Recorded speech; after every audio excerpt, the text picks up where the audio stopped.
Good evening, everyone. I'm going to call this meeting of the Los Gatos Town Council to order on February 3rd. Town Clerk, can we please have the roll? Councilmember Ennie? Here. Councilmember Hudas? Here. Councilmember Abdalmi? Here. Vice Mayor Risto? Here. Mayor Moore? Here. Perfect. So we'll start with the Pledge of Allegiance, and we have four very impressive students here who we're going to hear a little bit from. So Daniel, Aditya, Arjun, and Yvonne, can you please join us? And they are all from Stratford School. You can come on up.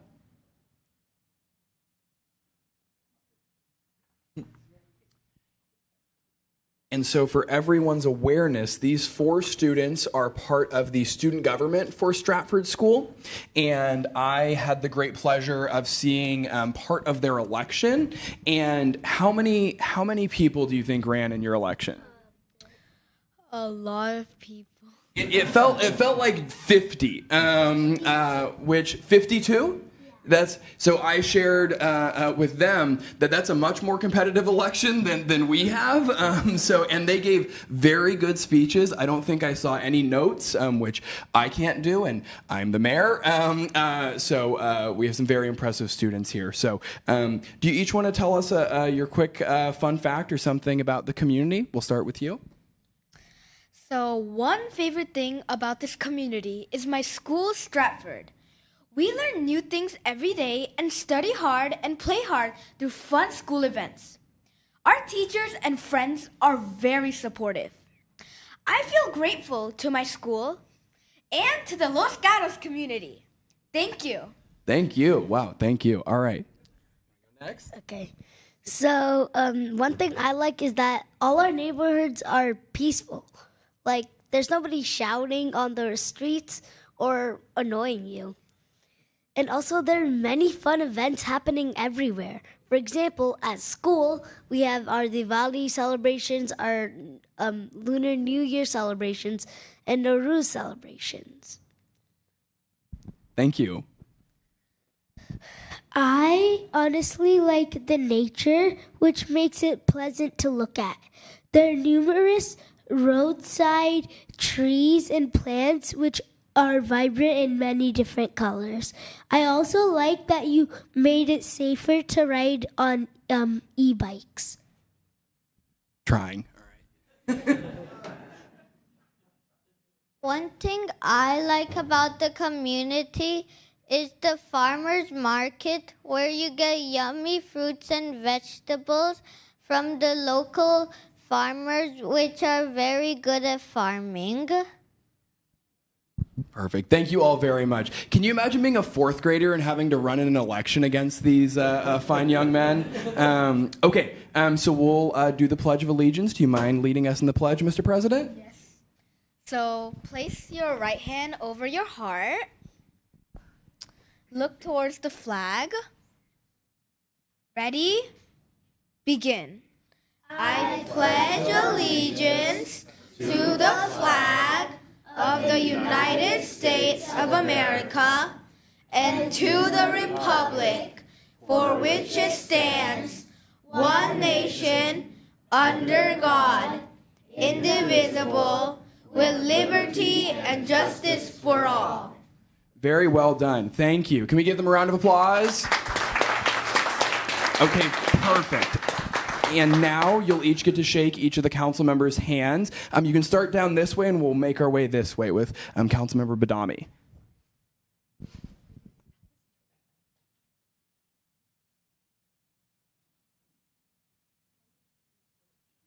Thank you for being here.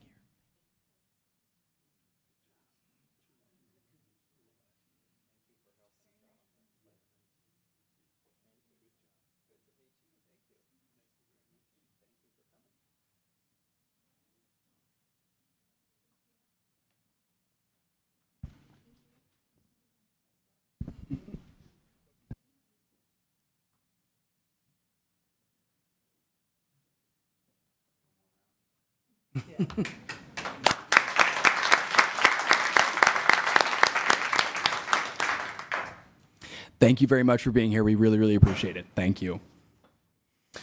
Okay. Now we will move to the rest of the agenda. So we'll begin with the consent calendar.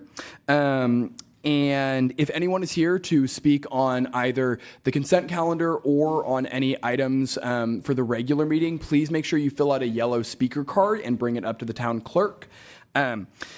And just a quick note on, before we begin, item 14 on the agenda tonight is being removed and will be rescheduled to a future meeting date. And we'll now move to consent.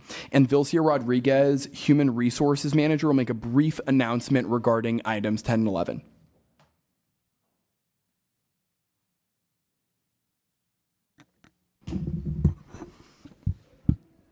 Good evening. I have a statement to read regarding item 10. In accordance with Government Code Section 54953, subsection C, paragraph 3, I'm providing an oral summary of the recommended action. The item before the council tonight is to set the salary and terms and conditions of employment for the town attorney position, effective November 23rd, 2025.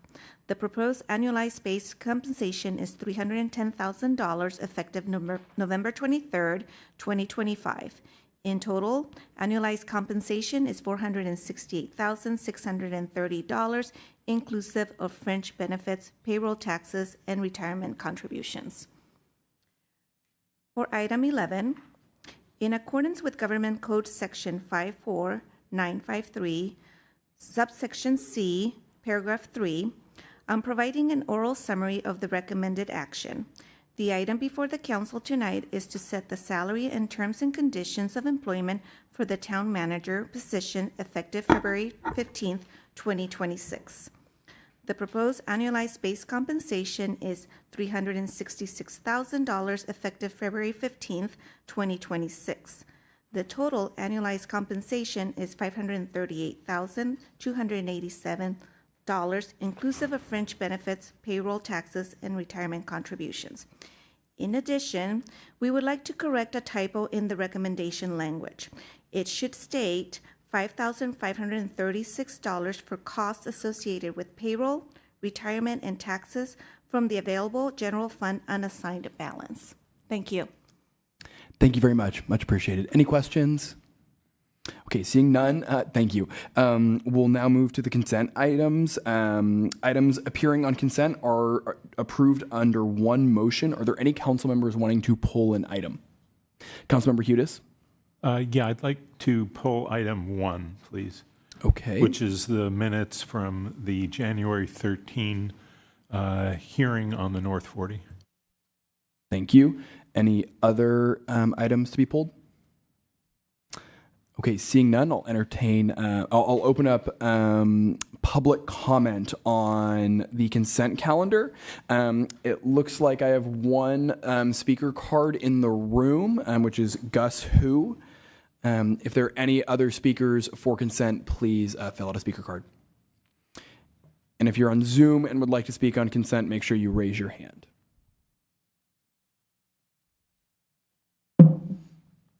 Council, Mayor, Vice Mayor. Since you pulled number 1, because that was one of my main topics, I had 6 pages, and I'd like to talk.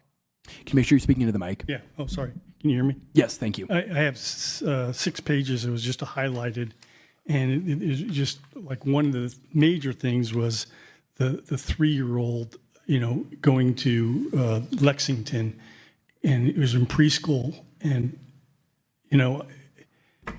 I don't think that's really fishy, because I don't think that type of person has that place has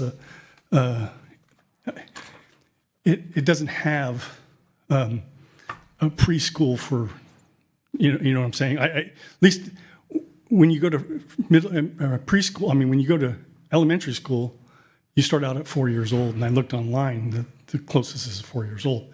So it was some of those things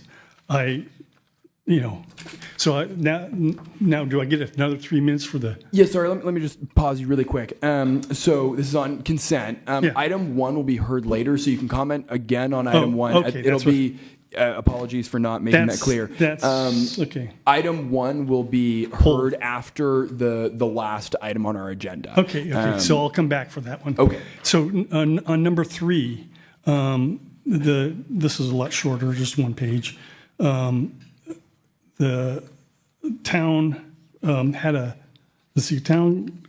regular meeting for and Mary Badami wasn't here, and I'd like to have that pulled for censorship. I commented. It says commented on number 2, approved, which was raised. Let's see, it was about the gay community, and I stated that the wording and the public at large wasn't notified. And I'm not a public speaker. Let's see. A legal argument was made by Hughes that he thought that it was, the records show what he said.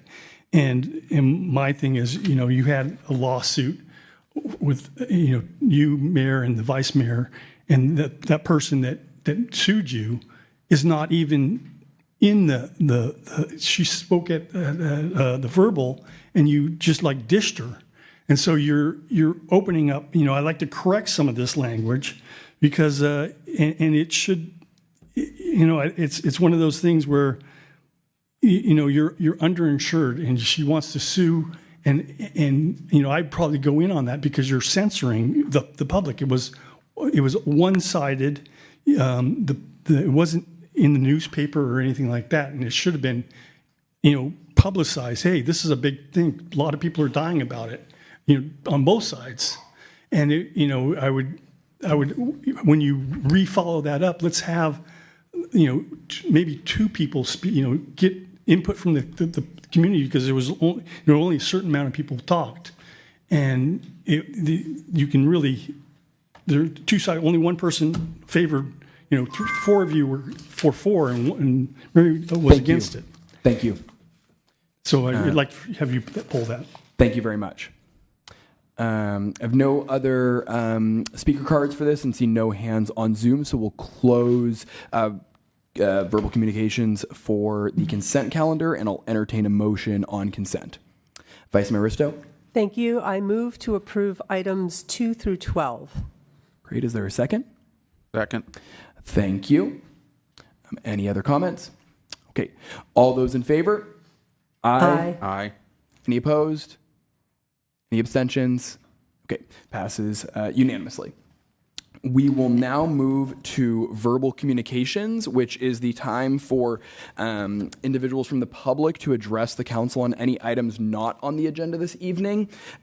We do have more, so we have 30 minutes for verbal communications. There are more than 10 comment cards, which means if everyone takes the full 3 minutes, we will go over our 30-minute allotment, but it's just a few more. So if some folks can be under 3 minutes, we should all be good. So please, that's my friendly suggestion. Okay, so we have, we'll start with Jim Ratcliffe, who will be followed by Kim Ratcliffe.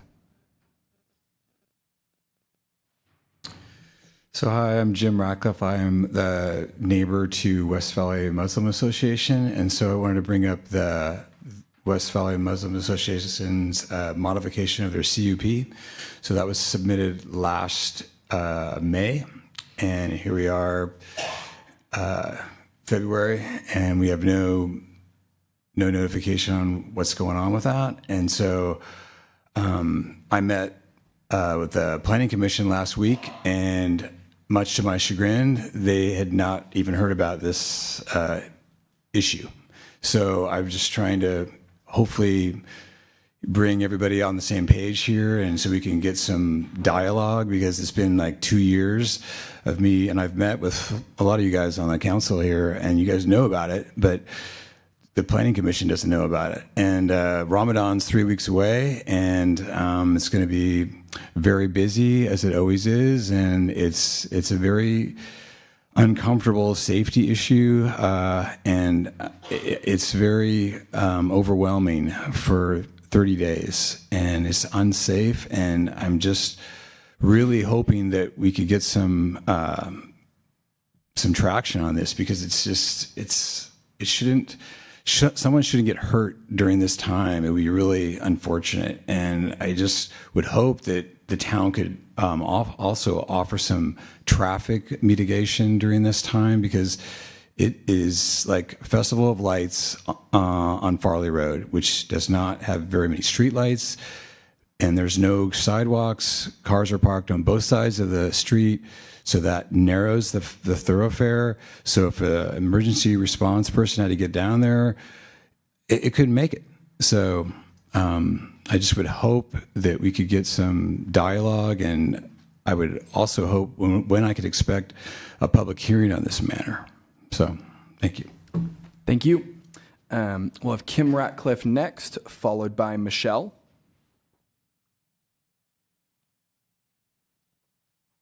Hello. I know a lot of you've been over at my house, a couple of you, Matthew and Maria, and I'm just following up on my husband's piece. I feel that we came to the town 2 years ago asking for help. I want to preface this by saying when West Valley Muslim Association moved in next door to us, for the first couple years we got along beautifully. There were no problems whatsoever. We were excited to have them. We welcomed the diversity. But in March of 2024, the first Ramadan happened. And what it entails is 1,000 cars coming into our neighborhood for 30 nights in a row.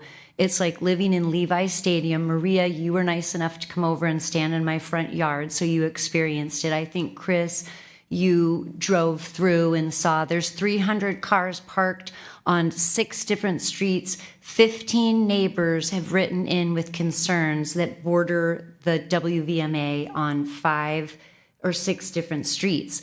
And I don't understand why this is taking so long. We've met with Chris, we've met with Joel, we've met with Matthew, came over on a Friday to observe Friday prayers. We've been patient. We've let the process play out. We tried to negotiate and talk with the mosque. My husband and I spent 6 hours with the founder of the mosque. We invited him into our home. I don't know what else we can do. And I just feel really disappointed because we grew up in this town. We love this town, or we raised our children in this town.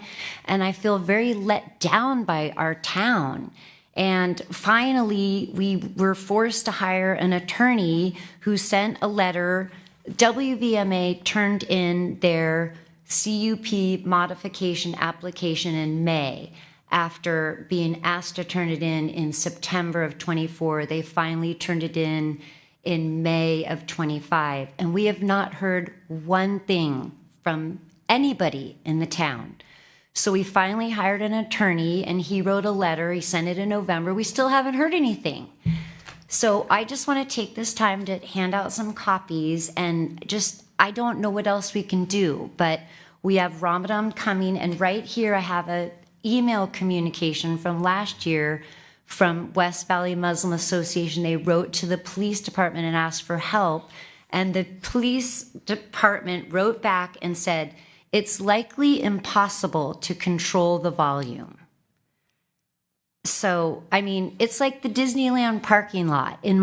Their current CUP allows them to have between 10 and 25 people, attendees, stay until 11. Everyone else is supposed to leave at 10, but they have 1,000 people staying until 11, and 1,000 people are leaving 100 feet away from my bedroom window.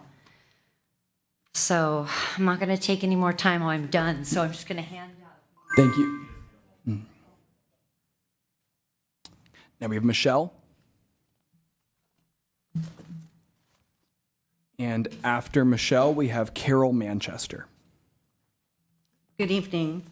I want to underscore Jim and Kim's comments tonight. And the purpose of me taking this opportunity is to raise the awareness to the town council regarding the residential neighborhood concerns regarding the pending application for the CUP modification, number U24010 for WVMA. We believe that this is a compatibility issue. This is the second CUP modification put forward by WVMA. The first has already been granted in 2020 in conjunction with the purchase of the property, and the second application was actually filed on September 3rd, 2024, and the status remains pending. It's February 3rd, 2026. We want to protect the character of our residential neighborhood. It's zoned as an R18 single-family residence zone, which consists of 8,000 square foot lots. And we want to persevere and preserve a safe, peaceful, and healthy environment, which is not currently what we enjoy. We believe that the previously approved CUP modification provides a meaningful opportunity for WVMA to operate in a manner conducive to their exception request in place, and also will support the year-round environment for the property uses that is compliant with Los Gatos Town's noise usage ordinance between the hours of 8 a.m. to 10 p.m. We do not support expanded hours of operation for dawn, which is 4:30 a.m., of usage of the property, and night usage after 10 p.m. outside of the Ramadan exception. Our ask is for the Town Council and the Planning Commission to provide us with an update on the application in a public forum as a formal and dedicated agenda item within the next 30 days. Thank you. Thank you. We now have Carol Manchester, who will be followed by Sue Ann Lorig. Good evening, Mayor Moore and council members. My name is Carol Manchester, as you know, and my family and I have, am I standing too close? Or You're good, just keep going. Okay. My family and I have called Los Gatos home for the last 28 years. I want to speak tonight not just as a resident, but as someone carrying a family story that still weighs on me heavily. My mother grew up in Ojai, California during World War II. As a child, one of her very close friends was part of a local Japanese-American family. One day, that friend simply disappeared. My mother later learned that her friend and her family had been taken to a relocation camp. Tragically, my mother never learned or knew what ultimately became of her closest friend. That story has stayed with me, and it makes me wonder why it is so hard for us as a society to learn from the mistakes of our past. When I look at the actions of ICE today, I don't see immigration reform. I don't see community safety. I see fear used as a tool, families terrorized, people taken without transparency, and power exercised without meaningful accountability. That does not make our community safer. History shows us that great harm doesn't begin all at once. It begins when people are taken quietly, when communities look away, and when leaders remain silent. I often wonder whether history might have unfolded differently if more people had resisted early. When intimidation first became normalized and neighbors were first taken from their communities. Los Gatos has an opportunity to learn from those failures of humanity. Silence is not a neutral choice. Choosing not to act is still a decision. Tonight, I'm asking the council to agendize this issue and move toward a clear local law that prohibits town resources from being used to support or cooperate with federal immigration enforcement. I also urge you to engage in with the DEI Commission and to speak publicly as individual leaders about where you each stand on this subject. Mayor Moore has already shown leadership on this issue. I hope the rest of the council will join him.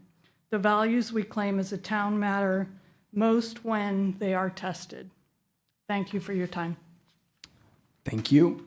We'll next hear from Sue Ann Lorig, and she will be followed by Jeff Suzuki. Hello, Mayor Moore, Vice Mayor Risto, and Council. I'm Sue Ann Lorig and have lived in Los Gatos 12 years. I have been pleased to see leaders and residents of our town stand up to bigotry and hate with the Los Gatos Stands United Against Hate March and Rally in 2021, the town's diversity and equity initiatives, and the town's establishment of a DEI commission. As we all know, and as the speaker before was telling us, our country is in an unprecedented time where people are being grabbed by masked, armed members of ICE who provide no identification. They're unlawfully doing this without due process at schools, on the street, at courthouses, where people are there for immigration hearings, and at work. People are accosted based on the color of their skin or their accent without a warrant or evidence of a crime.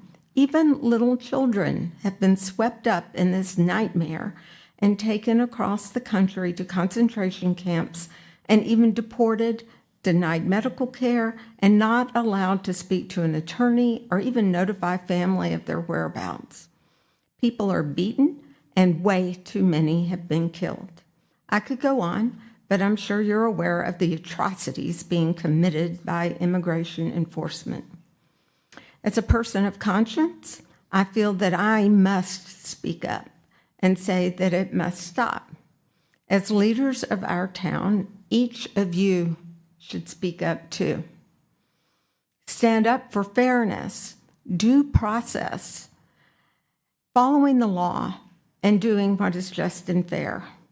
We must not collude with these lawless agencies. Other municipalities across the Bay Area, including the city of San Jose, have said that they will not cooperate with ICE enforcement efforts. Los Gatos should do the same. Los Gatos has a DEI commission that could and should draft a resolution for consideration by the council. This is not something to put on the back burner and quibble about. It's urgent. We know ICE is coming, and we must be prepared in advance. We must act now. Thank you. Thank you. I will now go to Jeff Suzuki, and Jeff will be followed by Nigel Chandler. My bad. Good evening, Council. Before I begin, I'll disclose I'm not speaking in my capacity as a Complete Streets and Transportation Commissioner, but as a private citizen and the president of the Los Gatos Anti-Racism Coalition. I grew up here. I grew up in this town. I moved here when I was 10 years old. I went to Blossom Hill. I went to Fisher, then Los Gatos High School. And growing up here, I heard the same thing over and over again. Los Gatos is a bubble. Perhaps one may imagine Los Gatos to be a tranquil neighborhood, untouched and unsullied by the outside world. Perhaps this whole thing with ICE and Border Patrol will just boil over like a bad dream because nothing bad ever happens here. But consider this. The Japanese-American incarceration did happen here. I have co-authored 3 articles on it happening here. I know at least a few of you on council have read that series because you told me you did. You know that right here in 1942, Los Gatos residents were forcibly incarcerated. Japanese Americans were expelled from their farms and schools. There were students at Los Gatos High School who took a train to the Santa Anita Detention Center, then were forced to spend years in concentration camps. I went through all the newspaper articles from Los Gatos that were published in that time, and council members said nothing. Instead, our main newspaper, the Los Gatos Times, was printing articles about how California was teeming with fifth columnists, saboteurs, and traitors who could lose us the war. It printed articles saying that with the Japanese gone, now the white farmer could live the American way. I want you to ask yourselves a serious question. Would you have said something then?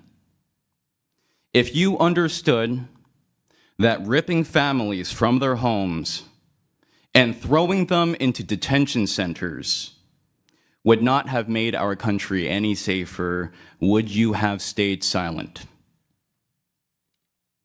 Or are you willing to stand up for what is right when it really matters, when it is hard?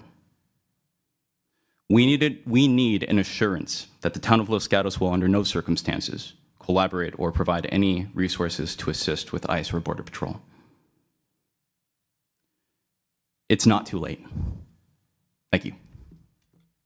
Thank you. We will go to Nigel Chandler and then Jason James.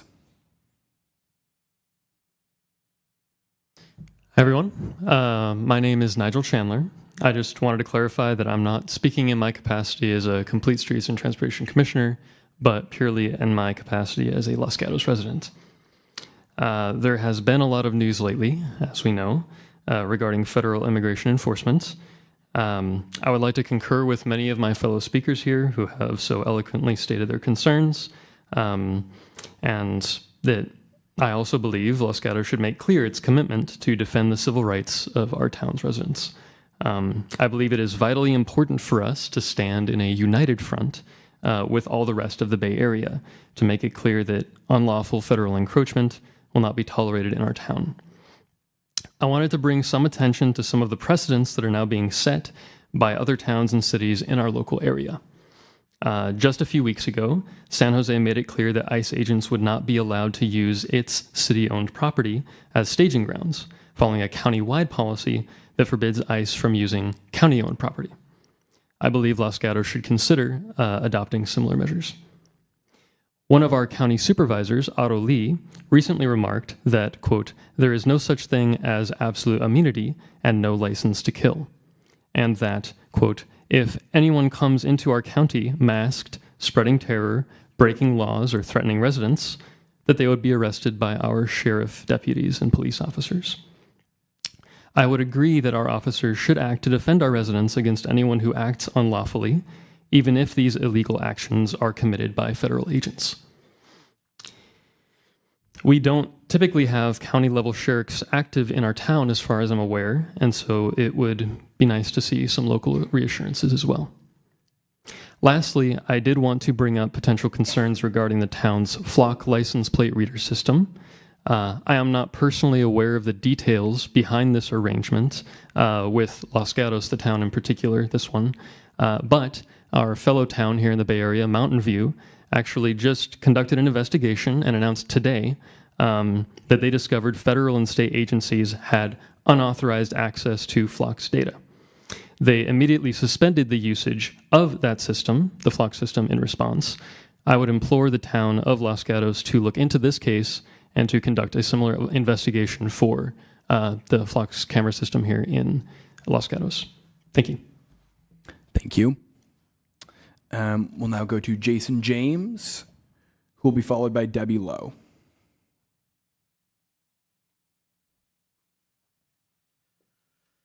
I'm here to ask the City Council to agendize a local law that ensures Los Gatos does not use town resources to cooperate with federal immigration enforcement, including ICE and Border Patrol. Federal immigration enforcement is not making communities safer. It is creating fear, chaos, and trauma. We are seeing U.S. citizens detained, jailed, sued, and intimidated simply for using their constitutionally protected right to speak, report, and protest what's happening. This isn't hypothetical, it's happening now. History shows us that when government power is used to terrorize communities, silence becomes complicity.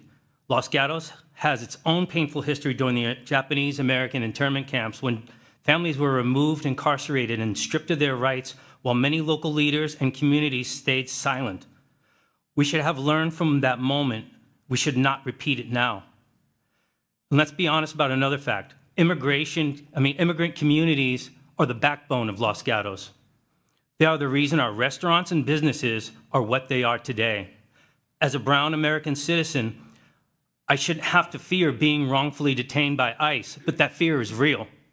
I urge the City Council to take action, use DEI Commission, and speak publicly.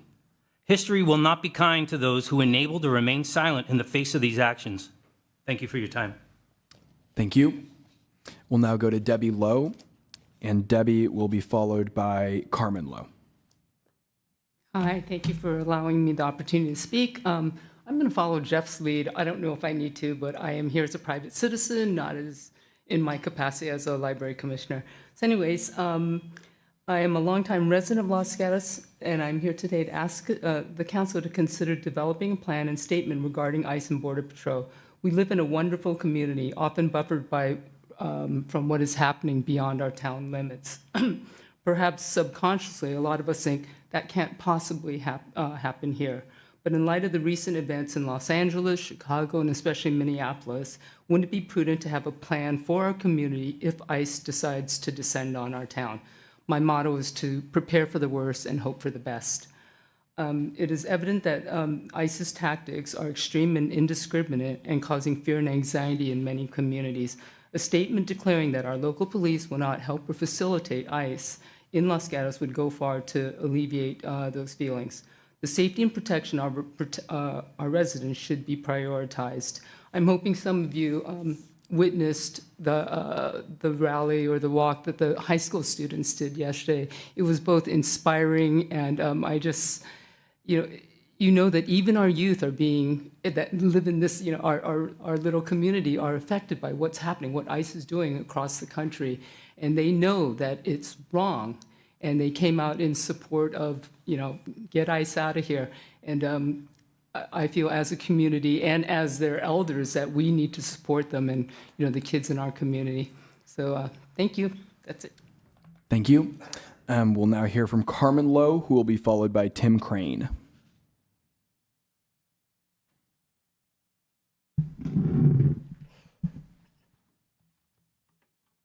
Good evening. Thank you for your time. My name is Carmen Lowe. I am a Los Gatos resident, a mother of young children. I also serve on the Diversity, Equity, and Inclusion Commission, though I come here tonight to speak in my personal capacity. I'm here to urge you to take action to protect our town and our residents from the violent and illegal actions of federal enforcement agents. I have watched in horror, as I'm sure many others have, at the atrocities that have been committed by federal immigration enforcement over the last year.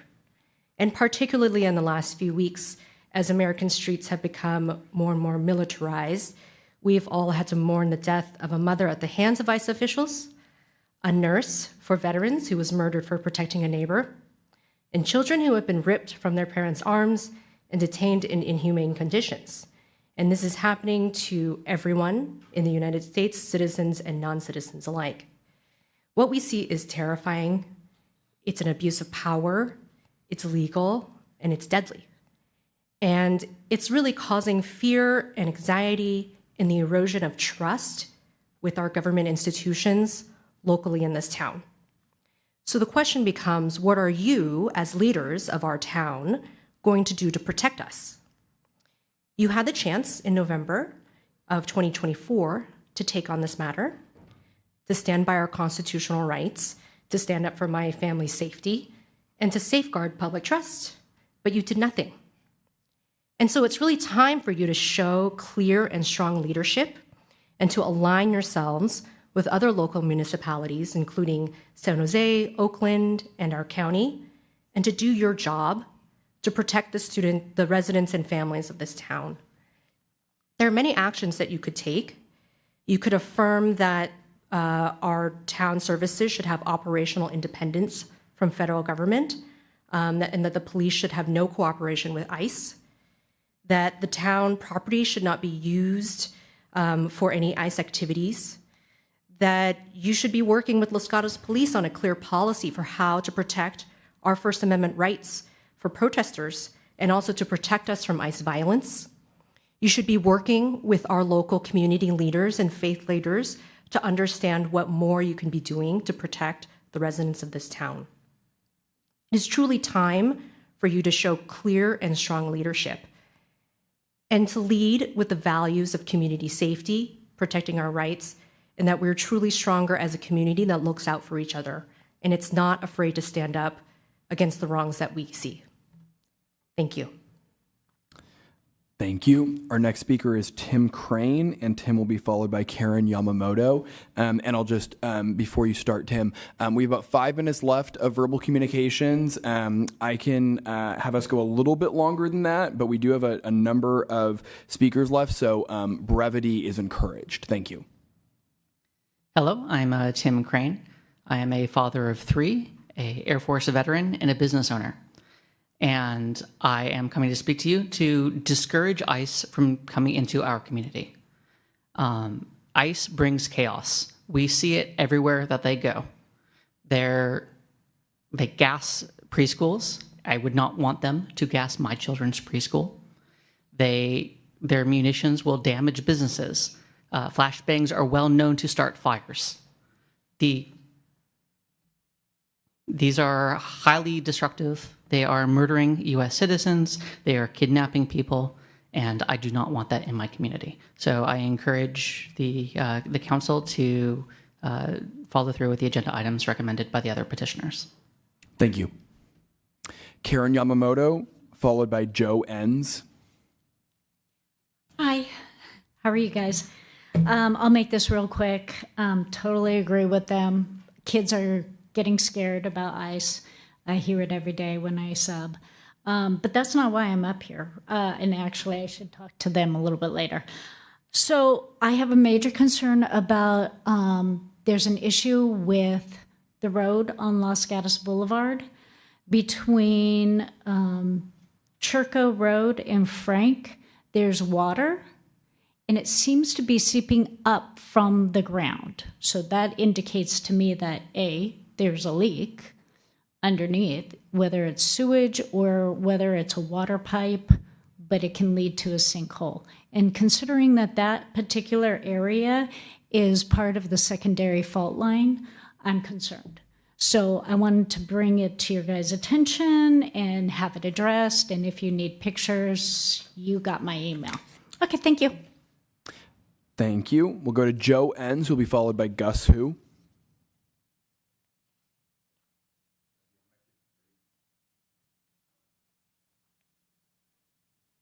Last time I was up here, I'm Joe Enns, community organizer for the Friends of Los Gatos Creek, liaison to the homeless.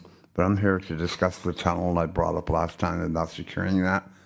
So I went through it. The people, the property management people, the property was sold. I got a picture for the city manager that I'm going to send you.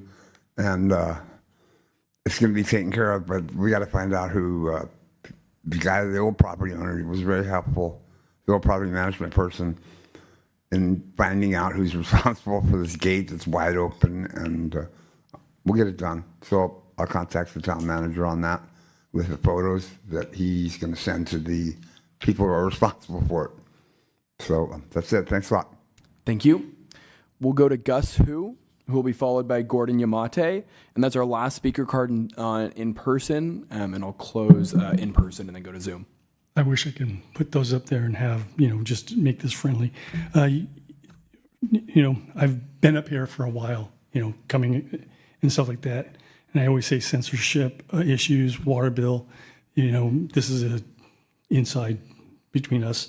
That I have been saying Civil War, that I come as at times as a prophetic dreamer. I've stated, hey, shotgun, there's people running around, that dream that I gave you guys, and I believe that's the ICE agents. I like to point out just facts that and I quote, "This is Santa Clara County has the largest share of immigrant residents of California's 58 counties. More than 40% of its residents were born outside the United States.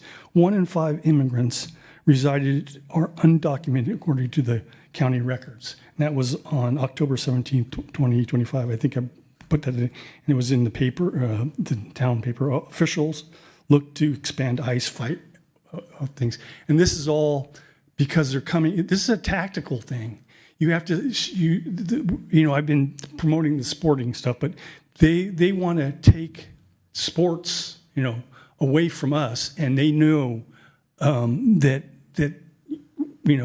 they know that there are bad people here because it's a large turnout, and they'll say, hey, we found this guy or this guy, and they could have picked him up a while ago.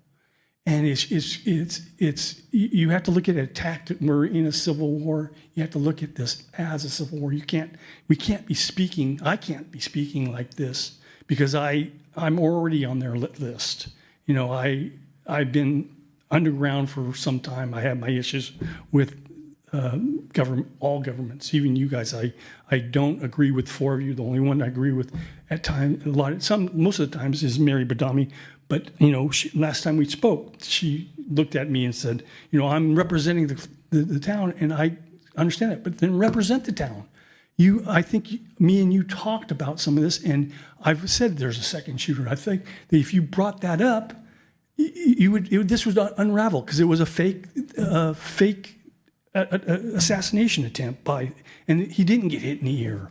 I mean, it's just another thing was that I'd like you to look at, because I only have a couple, is the article on the developing housing activist lawsuit. I want you to continue fighting that, because this is, you're taking, all this, the front page, the taxes in this town is small. It's not like Santa Clara, which turned into a big city. Thanks.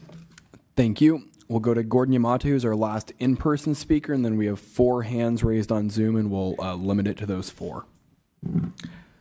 Good evening, Mayor Moore, members of the Town Council. I'm Gordon Yamato. I'm here in my personal capacity and not on behalf of the DEI Commission or any other organization. First, I would just echo the comments in support of taking greater action to protect Los Gatos against the excesses of ICE and Border Patrols. And I have to tell you, I was personally touched by some of our previous speakers. I think the question that you're all asking is, why does Los Gatos need to speak out and ensure that local town resources and properties are not used to support ICE activities? It's not going to happen here, right? This community is safe precisely because we have an excellent police force that cares about the safety and well-being of all members of our community. This community is safe because the overwhelming majority of people in this community are concerned about the excesses of ICE and Border Patrol operations in Minneapolis and other parts of the country, including Southern California. When you are deemed to be a domestic terrorist by the current administration for merely exercising your First Amendment rights to disagree with that administration's policies and actions, you know that no one is safe from ICE and Border Patrol excesses. Santa Clara County has enacted policies to protect its citizens by preventing ICE and Border Patrol forces from using county properties for staging and operations. That policy does not apply to town-owned or controlled properties. But you can strengthen what the county is doing by joining them and taking similar steps here in Los Gatos. When our communities are united in cause and purpose, it sends a strong message that the ICE behavior that we've seen in other parts of this country, including in this state, that those actions are not acceptable nor welcome here, and that no one has carte blanche to terrorize or, even worse, murder innocent people. I urge you to agendize this matter and explore what Los Gatos can do to affirmatively ensure the safety and well-being of all members of this community. Everyone in this community is thinking about this. I see that from the demonstrations, the vigils that have taken place in recent months. This council's continued silence and reluctance to address this issue simply sends the wrong message to our community. I offer the support and willingness of my fellow members on the DEI Commission to assist you in crafting appropriate resolution and policy for the town. Thank you for the opportunity to share my concerns with you. Thank you. We'll now move over to our Zoom commenters. We'll start with Amy.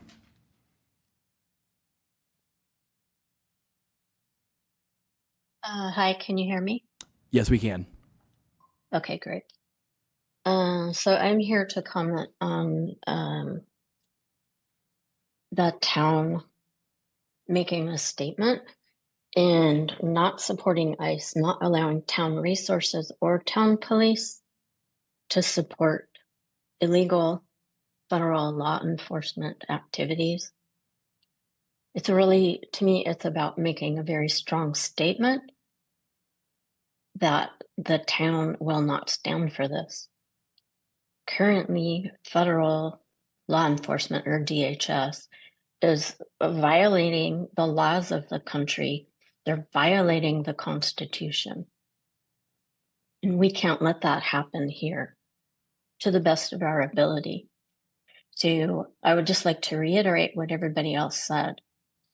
And you may think, hey, this is little Los Gatos. You know, we have a little tiny police department. ICE isn't going to come here. And maybe they won't, but we really don't know that. And we need to make a strong statement. We can't just sit by and watch these bad things happen, like the Germans did when the Nazis came for all the Jews, or people in this very town did when Japanese Americans were taken away to the camps. We can't help facilitate the holding of people and children and breaking up of families and putting them in what's been very well documented horrible detention camps. So maybe this won't have practical application in Los Gatos, but it makes a very strong statement that we care. And it's not about whether we vote Democrat or Republican. It's about upholding the law and order of the country and the Constitution. And I'll just share a little story. My cousins live in St. Paul, Minnesota, so that's the Twin Cities. My cousin's a psychologist. He had a patient come in and tell him, yeah, I've been having a rough time. A couple of weeks ago, I was at Home Depot, and this guy got caught up in an ice sweep because he happens to be Mexican American. So they scooped him up and they shoved him in a van.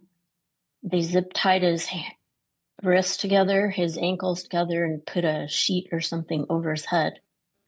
Then they drove him to North Dakota. And in order to get out, he had to show his birth certificate. So his mom drove up and showed it to them. And then they charged him $800 processing fee. And Los Gatos can't stand by. Thank you. Thank you. Barbara Ruth.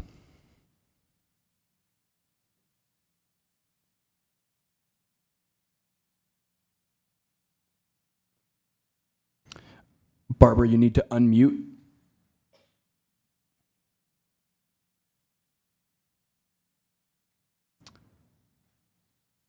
I'll ask one more time if you can unmute Barbara. Okay, we'll skip Barbara and we will go to Tina Pham. Oh, okay. Hi, can you hear me? Yes, we can. Thank you. Hi, this is Tina Fan. I've been a Los Gatos citizen for almost 20 years now. Love the place. But I want to come to the panel today because I want to speak as a Vietnamese immigrant. I came to the country when I was 12 years old. So my family came to this country knowing that, we came with pretty much nothing but fear, hope, and we knew that this is a place of refuge. We knew this is a place that families like ours would be protected and we wouldn't be hunted by the government, like in the communist Vietnam. But I want to be honest about something. We did not come here to become citizens because we were smarter or more deserving or better than anyone else. We came because at that time, it was a political moment because of a war and because of the US policy at the time was to open the door for us. So we were lucky. Our timing was lucky. It was pure luck. It has nothing to do with our ability. And what did we do since we came? We worked really hard. We obeyed the law. We paid taxes. And I personally raised our children in Los Gatos to respect the country, the rules, and the people of the United States of America. So I would like to give the same opportunity to the people with similar situations like our family was when we came to the States. You know, this is supposed to be a safe place. This is, you know, what we're doing now to the immigrants. That is not safety. That's not justice. That is not the America that I believed in and what I have experienced in my life. So I'm hoping that, you know, as I want to come to speak as an immigrant because this is my personal history, my personal experience. And it's very sad for me to see what's going on right now. So thank you so much for listening to my story. I appreciate everybody to come to this panel to speak out. Thank you. Thank you. We'll hear from Ali Miano, and our last commenter tonight will be Autumn. Thank you very much for taking my comment. I'm not feeling well tonight, but I will try to be coherent. And I'm going to have some help here from a decision handed down by a Texas judge today when he set free the Conejo family, the father and son. You've probably seen the pictures of the little boy with his, dog-eared cap on. Anyway, just in case you haven't seen it, I'd like to share this. Commenting on the federal government, the judge says, apparent also is the government's ignorance of an American historical document called the Declaration of Independence. 33-year-old Thomas Jefferson enumerated grievances against a would-be authoritarian king over our nascent nation. Among others were, 1, he has sent hither swarms of officers to harass our people. 2, he has excited domestic insurrection among us. 3, for quartering large bodies of armed troops among us. 4, he has kept among us in times of peace standing armies without the consent of our legislators. We, the people, are hearing the echoes of that history, says the judge. And then he says there is that, in his words, pesky inconvenience called the Fourth Amendment, the right of people to be secure in their persons, houses, papers, and effects against unreasonable searches and seizures shall not be violated, and no warrants shall issue but upon probable cause supported by oath or affirmation, and particularly describing the place to be searched and the persons or things to be seized. So I just wanted to share those words from this Texas judge, Fred Beery, and laud all the previous speakers who were so eloquent, enjoying them. And I had one more point, but yeah, I told you I'd try to be coherent, but I've lost it there. So thank you so much. And I do hope that the town will take a stand this time and not let this opportunity go by, as another speaker said you did in 2024. Thank you. Thank you. We'll go to Autumn. Good evening, everyone. My name is Autumn. I have lived in Los Gatos for 10 years, and I've been really touched by a lot of what has been shared tonight. I was especially touched by all of the people who spoke about Japanese American incarceration and how it happened here in our small bubble town of Los Gatos. I can't speak as eloquently as others about the context of this atrocity, but I can say that my grandfather and his family were among those swept out of their homes on the West Coast when he was just a young man. I used to think of this terrible experience, which has sent waves of intergenerational trauma through my family, as distant history, horrified that it could have ever happened, and sure that nothing like that would ever happen again. But these days, I am chilled by seeing very similar tactics fueled by government-sponsored rhetoric happening in real time. As others have shared, many of us came out 1 year ago to ask you to make a formal recommitment to uphold state laws prohibiting cooperation with federal immigration enforcement. We did that because we were worried that something like Minneapolis could happen. All but one of you were unsupportive, and now it has happened. So today, knowing what we know now and recognizing that we cannot stand or afford to repeat history, you all have a second chance to take a stand to commit to protecting our community before it is too late. Please show us that you do not approve of what is happening and that you will not let it happen here. Thank you. Thank you. That concludes verbal communications this evening, and thank you all very much for the comments.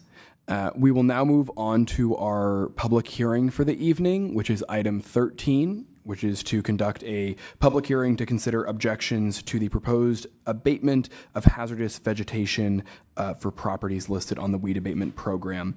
Nicole Burnham, our Parks and Public Works Director, will present the report this evening. Good evening, Mayor, Vice Mayor, and Town Council. The Town of Los Gatos Municipal Code requires property owners to prevent potential fire hazards on their property and nearby structures by clearing hazardous vegetation. The weed abatement program that is the subject of tonight's hearing is the mechanism by which this town code section is met. The program is administered by the County of Santa Clara on behalf of the town and is funded from fees assessed to the properties included on the assessment list. Garrick Iasolewski, the county's weed abatement manager, is here with us this evening to help support this item and answer questions. On December 2nd of 2025, Council had passed a resolution declaring the weeds a nuisance and setting tonight's hearing date. On January 14th of 2026, the county mailed weed abatement program packets, including a notice of tonight's hearing date, to all the affected property owners that were presented in the commencement report that was in attachment 1 of your staff report. The content of the mailing was also included in their staff report. In accordance with town code, the notice was also published in the newspaper twice and posted at 3 prominent locations in town. At tonight's hearing, Town Council should consider objections from any owners whose property was listed in the commencement report in attachment 1 of the staff report. At this time, staff from the town nor from the county have received any formal objections from any of the property owners. Following tonight's action, the county weed abatement program staff will proceed with coordinating with property owners in the program and support them in their weed abatement efforts, and if necessary, conduct the abatement on behalf of the owners. In August, staff will return to conduct the final public hearing of the 2026 weed abatement program, in which we'll assess any fees incurred by the county to support the abatement work. With that, I can open it up to questions. Thank you. Thank you. Questions for Director Burnham? All right, seeing none, we will open up public comment on this item. It looks like we have one comment from Doug Ferrante. Thank you. My request seems a little insignificant given the light of everything else here, but I take great pride in my property. I live right off the boulevard between Lark and Samaritan, and I've worked in this town for 25 years. I do all the glass work for Los Gatos Glass for the high school. I work for Los Gatos Glass. I own it. And again, everything we do great work on, and I've always taken pride in my property. But over a year ago, I got a letter showing, all of a sudden, my bookkeeper's showing me where I'm paying, more money for weed abatement, where, again, I keep my nose out of people's business, but then when I work so hard and take care of my property and I see that I'm being charged for something, it upsets me. So I now get this letter, and my property is the nicest one on the boulevard in terms of I'm right on the corner of Torino de Flores and Los Gatos Boulevard. There's not a weed on it. It's been that way for years. When I spoke to the gentleman on the phone that told me about why my house was on the list, well, somebody must have drove by one time and saw some weeds. And I said, okay, it must have been right after some rains where some weeds pop up. But really within the first week or two, if I'm around, they are gone. But you must have caught me right at that time. That's all I told the guy. But I would like, because, it says in terms of objections to being on the abatement list, I have an objection. I'd like to be off the list. That's my concern here tonight.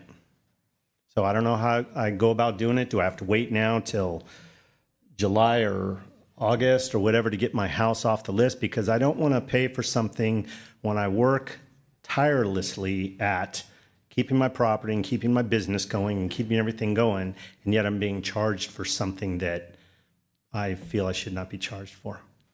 So that's really about it, but who can tell me how I would get off this list then again at this point in time? If the director is here tonight, he can tell me. Maybe that was the guy I spoke to at the time. I don't know. Thank you. So at this point, we take comments, and then if we have any questions for you, it looks like Councilmember Rennie. So for clarification, you're 14990 Terreno? Terreno de Flores Lane, yeah. Thank you. Okay, that's it. Any other questions? Okay, thank you. Yeah. You can share those with the town clerk, and they can distribute them to us. Thank you. Okay, great. I have no hands raised on Zoom, so I'll go ahead and close verbal communicate. I'll close public comment on that item and turn it back to the council. Councilmember Rennie. So do we have a fire department representative online or with us? Or you're able to answer questions? We do. We have Garrick from the county. He's the weed abatement manager. So what's the history on this property, item number 22 on our list, 14990 Terreno D, and then the rest of the name is not listed here, but... Hi, good evening, Mayor and council members. My name is Garrick Ioselewski. I'm the weed abatement manager for the County of Santa Clara Consumer and Environmental Protection Agency. I'm happy to answer any questions. Regarding this property, I do see in our database that the property was added to the list in 2023. An inspector drove by and did see some overgrown weeds on the property, and they were sent a notice stating that they're going to be added to the list. In 2024 was the first year that we had done an inspection on the property and charged fees. They did pass the inspection in 2024. Then in 2025, they also passed the inspection. So if they were to remain on the list, they would have one more year, which would be this year. If they pass this year, they would be removed. Otherwise, if you decide to take them off the list for their 2 years of compliance, then I can take them off the list tonight. Thank you. Other questions? Yes, Vice Mayor Stowe. Thank you. If you can just remind me, is the fee that they're paying each year for the inspection, or has the county needed to do weed abatement on behalf of the owner? On this property, they have only been charged an inspection fee in 2024 and 2025. Okay, and for clarification, that is just cost recovery? Correct. It's not a fine or anything? Correct. Okay, thank you. And my question is, when would they be inspected this year to be determined to determine if they stay on or off the list? The deadline in Los Gatos is April 15th, so the earliest that we would go out to do an inspection would be April 15th, but we can go anytime between then and October 31st, but typically it's earlier in the spring. Okay, thank you. Yes, Councilmember Badami. Thank you. And for the record, can you just tell us what the inspection fee is that would have been charged to this speaker? For this year? Yes. This year's inspection fee is $296. What was it last year? Last year, it was $105. Thank you. And is that part of the kind of countywide fee updates that have been done for cost recovery? Correct. Yeah, we had to increase our fees significantly this year due to a budget shortfall that we experienced last season. Okay. Yeah. Okay. Thank you. If there's no other questions, I appreciate you being here. Thank you. No problem.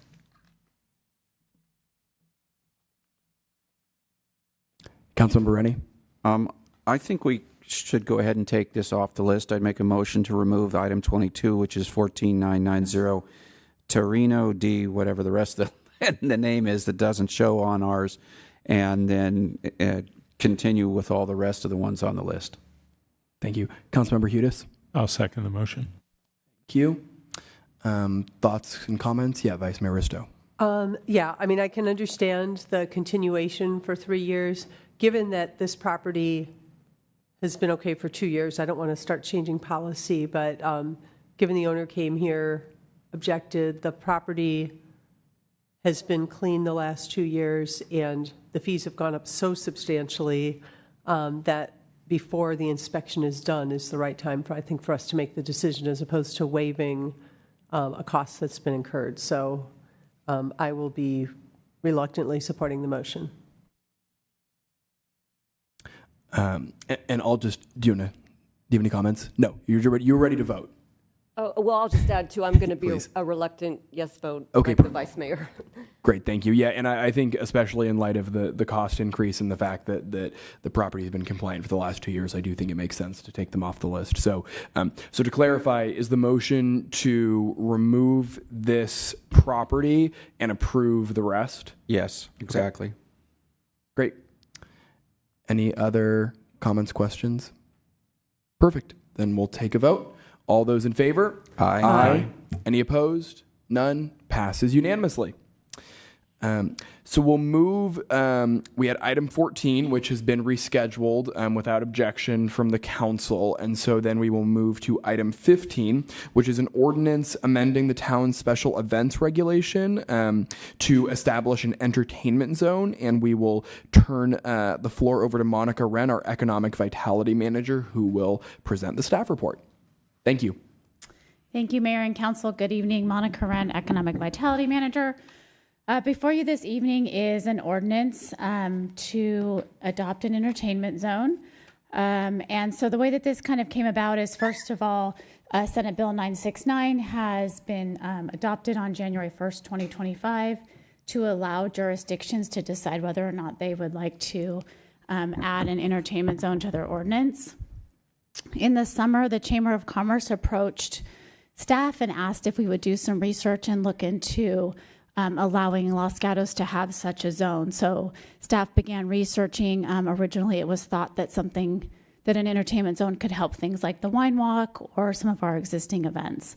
And so through the research, what we realized is that entertainment zones are specific for the brick and mortar shops that are actually located in town. So there wouldn't be the ability to have like a wine walk or something use it, because you also can't have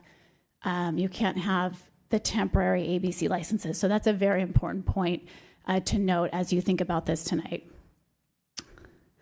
Part of the activation or part of the adoption is that the bill requires the town to adopt very specific things within an ordinance, and then outside of that we can control nuances in a policy. So that's what we're looking for tonight, is for the framework that meets the ABC requirements, and then beyond that the town staff will work individually with each business or each activation as it comes forward, so that we can make sure that we're really being responsive and being able to provide support to the communities. For example, if we recognize that the time is, or that there's something that's not working, then we can on the next activation make tweaks to that. So that's why we're seeing the framework that matches what the ABC and what the bill is asking for, and then the staff will work individually with the businesses. So beyond that, all of the ordinance points are outlined in the staff report, and staff is here to help guide your conversation tonight. Thank you. Vice Mayor Risto. Thank you. First of all, I appreciate the background on how this came about, and I know that there was probably an initial reason, like the wine walk, and it's actually going to be a different type of situation.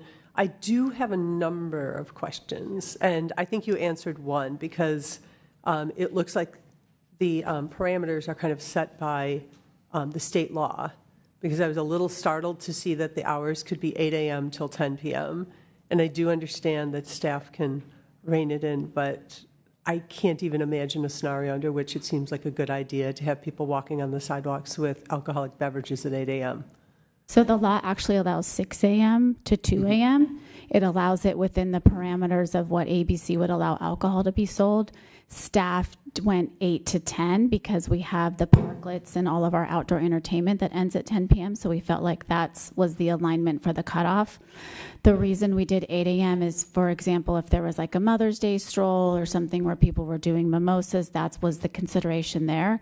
That said, if it's the will of the council, we can definitely adjust those hours within the town code. They don't have to be 8 to 10. San Jose is doing an even broader set of hours, and we, did some research with them. And I just thought, knowing our community, I really thought, 6 a.m. was probably too early, and that I know that we're not the type of community that's looking for things after 10 p.m. But that's definitely negotiable with the council this evening. Okay, if I can follow on. Please. Do we have any businesses that have liquor licenses where their CUP allows them to be open and serve alcohol at 8 a.m.? Off the top of my head, I don't know, but that's a great point. So ABC does require that each business follows what is in their CUP. Okay. So if, for example, a business is not allowed to be open until 11 a.m., then they would not be able to participate in an activation until then. So that's why we chose those hours, because it provided like the biggest parameters possible. But at the end of the day, they have to adhere to their ABC license and to their CUP. Okay, and then if I can understand, like the entertainment zone, we've got a definition, we've got a defined area that is the maximum, and the entertainment zone can be a subset of any place in there. Could someone activate the entire thing, or would it require businesses at the terminus of each edge? Do you know what I mean? I mean, could somebody in the middle of it say, we're just going to have a giant party from here to there? They could, but the thing is that everyone's that's participating has to be participating within the rules. So they'd have to have the signs posted. They'd have to have their approval from ABC. So what ABC says is you can't charge a business to participate. And if their storefront is activated, they have to be allowed to participate if they've been approved. So it can't be the type of thing that I'm like, oh, this is a beer only, so you have to only serve beer. No, if it's activated on North Santa Cruz, and anyone who's located on North Santa Cruz would be able to participate in it. But what we were thinking is we get questions from the folks on Village Lane, and they want to have something very like a shop and stroll where they can, really highlight some of the restaurants there, highlight the stores there. So in that case, someone from Village Lane could come forward and activate just Village Lane. And they would say, here's our proposal. We're going to have barricades here and here. We're going to have X number of businesses, doing it. These are the hours that we're going to have the participation. And then staff would come back and write all of those conditions in the special event permit, and then it would be signed with insurance and all of the things that are required through the special event permit process. So that was kind of the framework to set it up like that. The other thing is it wouldn't require a road closure. So typically you do have to close a road when you're, trying to have alcohol outside of restaurants. So in this case, they could do some sort of stroll that's on the sidewalk, and they're not needing to do traffic closures and traffic plans and things that can be more costly and involved for the businesses. And then if I can, because I have a lot of questions. So say Village Lane activates an entertainment zone, and now you're up to Highway 9 and, down to the road that comes in next to Pedro's. Does the business or the businesses that activate it, do they need to have monitors at the boundaries so that people don't continue beyond? So that's 100% up to the jurisdiction. ABC relies on the businesses to serve responsibly and to have the proper signage. It's up to us how we set monitoring. So if it's something that feels like it's, from 7 to 8 or very low key, we can say, okay, you need 2 volunteers and we want to make sure they're roaming. If it's something that's broader, then within the conditional letter of approval, we can say, okay, we would love ambassadors or security guards or volunteers or whatever it is at X, Y, and Z points to make sure that the containers are staying within that zone. They'd also be required to have signage that ABC requires, so no alcohol beyond this point, no outside alcohol allowed in. Basically, it's a lot of signage and a lot of trust, and then they would have monitors that are making sure that the proper vessels are being used so that folks aren't bringing things in and out. Okay, so staff would decide or advise whether, depending on the size of the zone, whether there needs to be ambassadors. Correct, and I suspect that we will probably be a little more conservative in the beginning and see how it works and then pull back a little bit. Another reason why we didn't want to get really specific within the code, because we may find that we want 2 officers every time it's activated, or we may find, there's this security company that these folks have been using similar to like Kiwanis, and we know that they've had this vetted service. So we want to be able to have the flexibility, but I think activation in the beginning will be very conservative. I see us doing more like smaller blocks and kind of seeing how it works. When we met with the businesses, there wasn't like a whole lot of excitement, like, okay, yeah, we're going to do this tomorrow, but they were very excited about having the opportunity for a restaurant week or something they could now participate differently, like in the Gold Thursdays. I don't foresee us doing a huge number of them, but we can definitely add it to that quarterly report that we provide with the events, a very specific category, so that you all can see how many folks have applied and kind of what that looks like. Okay, and then can there be more than one activation on a given date? Like, could Village Lane have an activation on, say, Valentine's Day and the businesses around Plaza Park? I think ABC would say no. I think they would say there would need to be a cohesive activation. I haven't had that question yet. I thought I had every question, but I haven't had that one yet. So let me get back to you. But what I would think that they would say is that, so if Village Lane is activating for a morning and then the ones around the park are activating in the afternoon, then that would be yes, because they would be separate activations. If they're going to activate at the same time, then they would need to have a cohesive activation with 2 maps. It couldn't be like there's 2 separate applications coming in. Okay. And that also aligns with our special event permit code, is that you can only have 1 special event application within like a controlled geographic area at a time. Okay. So we would treat it the same way. We would say, no, there's already they're already having an activation here, so please either work with them to expand the activation or pick another date. Okay, because I thought I saw there could only be 1. Somebody brought up an edge case. I've talked to a lot of merchants. What if there were 2 restaurants and one wanted to be spiteful and they activated an entertainment zone that excluded some restaurants? Yeah, they can exclude. They could only exclude if they stopped the street. Right. If they set up the geographic location such that it ends just before another restaurant that would want to be part of it. If the first group that authorizes it or applies for it and sets up a zone, and all of a sudden 2 more restaurants say, "Wait, we want to be part of it," and they say no, they're blocked out for that occasion? I think staff could say they have to be allowed because they are technically part of the entertainment zone. So I think staff could make the determination that we're going to expand the zone, because they're really, ABC leaves almost everything up to the jurisdiction to manage, but they're very clear about the businesses having to get their own approval and them not being excluded if the zone is activated. So I think if we found out that was going on, we would just expand the area, because ultimately each point of sale is in charge of their own behavior and their own sale. Okay, yeah. I was curious how much discretion staff had. And then one more thing at the moment, 2 things. One is, would we have I don't know if we'd want a limit. Would there be a limit on how much a zone could be activated? Like, for example, if the businesses around Plaza Park decided they wanted an entertainment zone Thursday, Friday, Saturday night, all summer or something.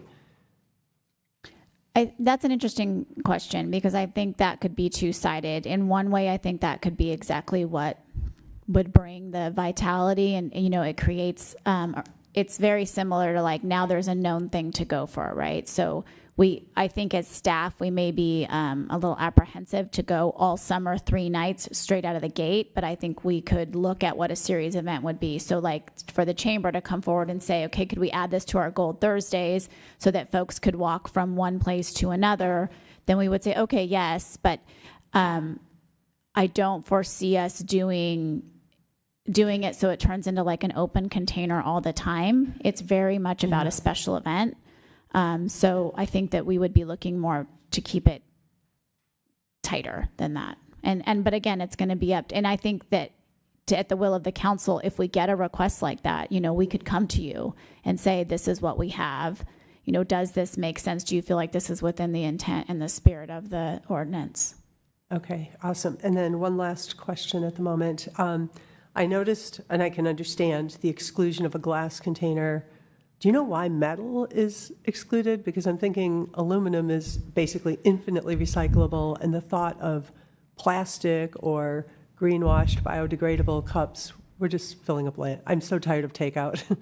I definitely can feel that comment, and I agree. The metal is so that folks aren't using cans of beer, because they really want to make sure that the vessel is distinct, right? So, we went back and forth, like, do we put something in the code that says it has to be a clear plastic cup? Well, if we get an activation that's just about wine, we may want to limit that the cups can't be more than 8 ounces, So the other thing we want to stay away from is like the yard cups you may see in Vegas or something, right? So we want to make sure, we saw some very creative things happen in COVID, and I learned very quickly that you need to be able to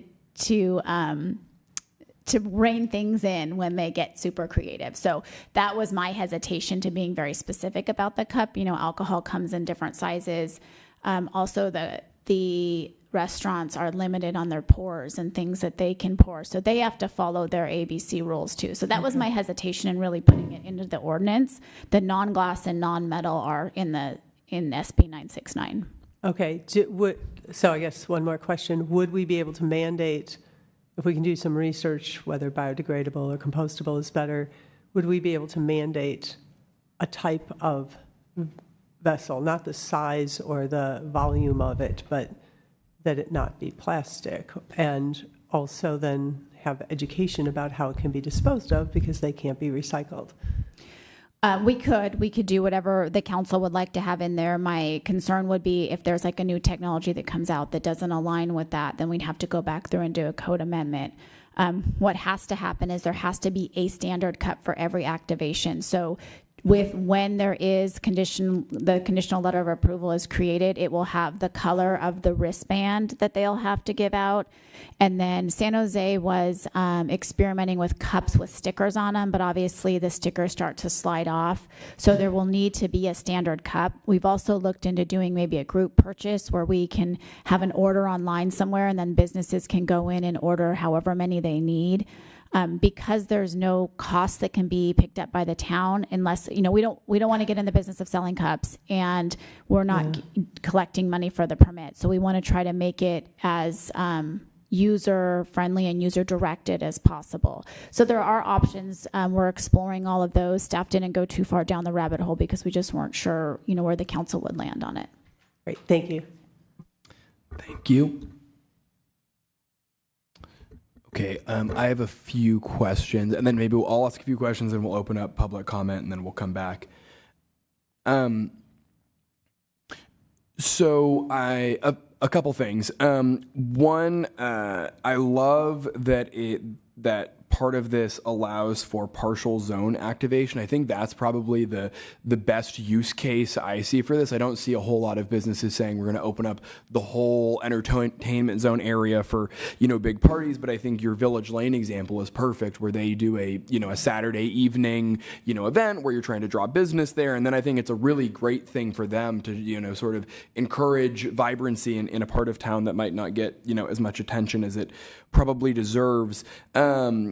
So I had 3 questions. One, the chamber really, in their letter, really emphasized the importance of voluntary participation by businesses. And so is that all managed by the individual businesses that opt in? Is that what I'm hearing, that they have some sort of employee that's managing the in and outs of folks? So the conversation that we had when we met with ABC and then with San Jose, who had only had like 2 activations at the time, is that they assigned somebody. So they had like a standard set of rules that went on the door of every establishment and at the point of sale. And then they had either a bartender or a busser or somebody who knew the rules that was kind of monitoring, because technically you can't come in with something that was purchased from somewhere else. You can only go out. And so ultimately each individual business, their ABC license is on the line if they're doing this illegally or inappropriately. So they want to follow the rules. So that would be within each place would have would have to assign somebody, and then annually they need to go back to the ABC and get approved. So they need to say, we still want to participate in this, and then ABC has to say yes back to them, and then they have to submit that approval to the town.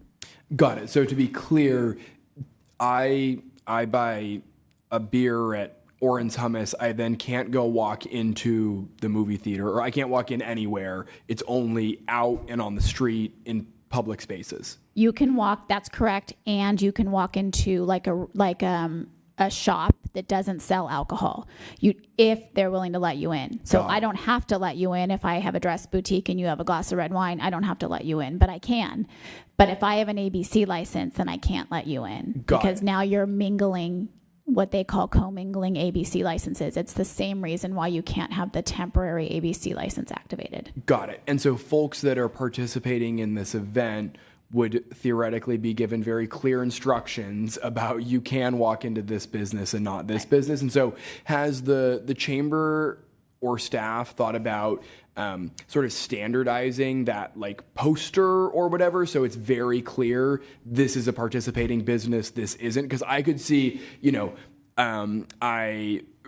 I had a meeting a couple weeks ago with the food and wine group from the chamber, and they were very excited about this. But there were folks who, brought up the idea of like, Automobile, the toy store, is pretty close to, We Olive or whatever that sells alcohol. And so we should be very clear about what businesses you can and can't go into.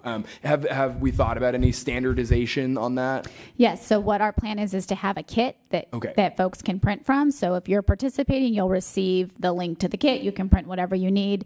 Likewise, that's a wonderful point. If you're not participating, you will have the information that can say, no alcohol permitted in this location or something like that. I mean, it's really, the intent is really about bringing people out into an area.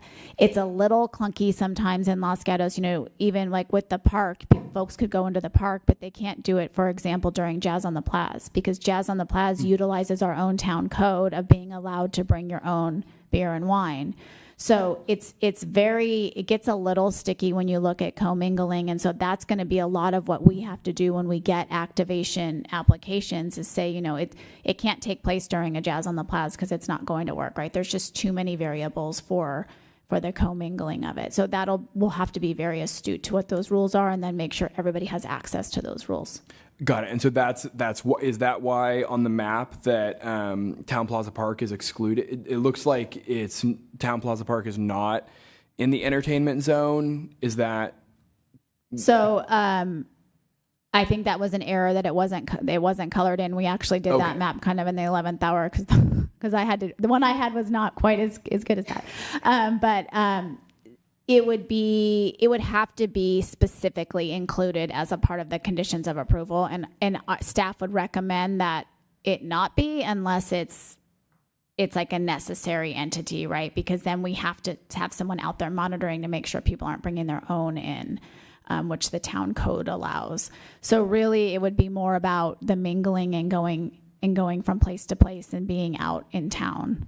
Got it. Okay, that makes sense. Yeah, but so Town Plaza Park would technically be included. Okay, because I could see like if Parkside and Donby are doing an event and they're willing to have a staff person there and they want to activate, the park, I think that's maybe a reasonable use case.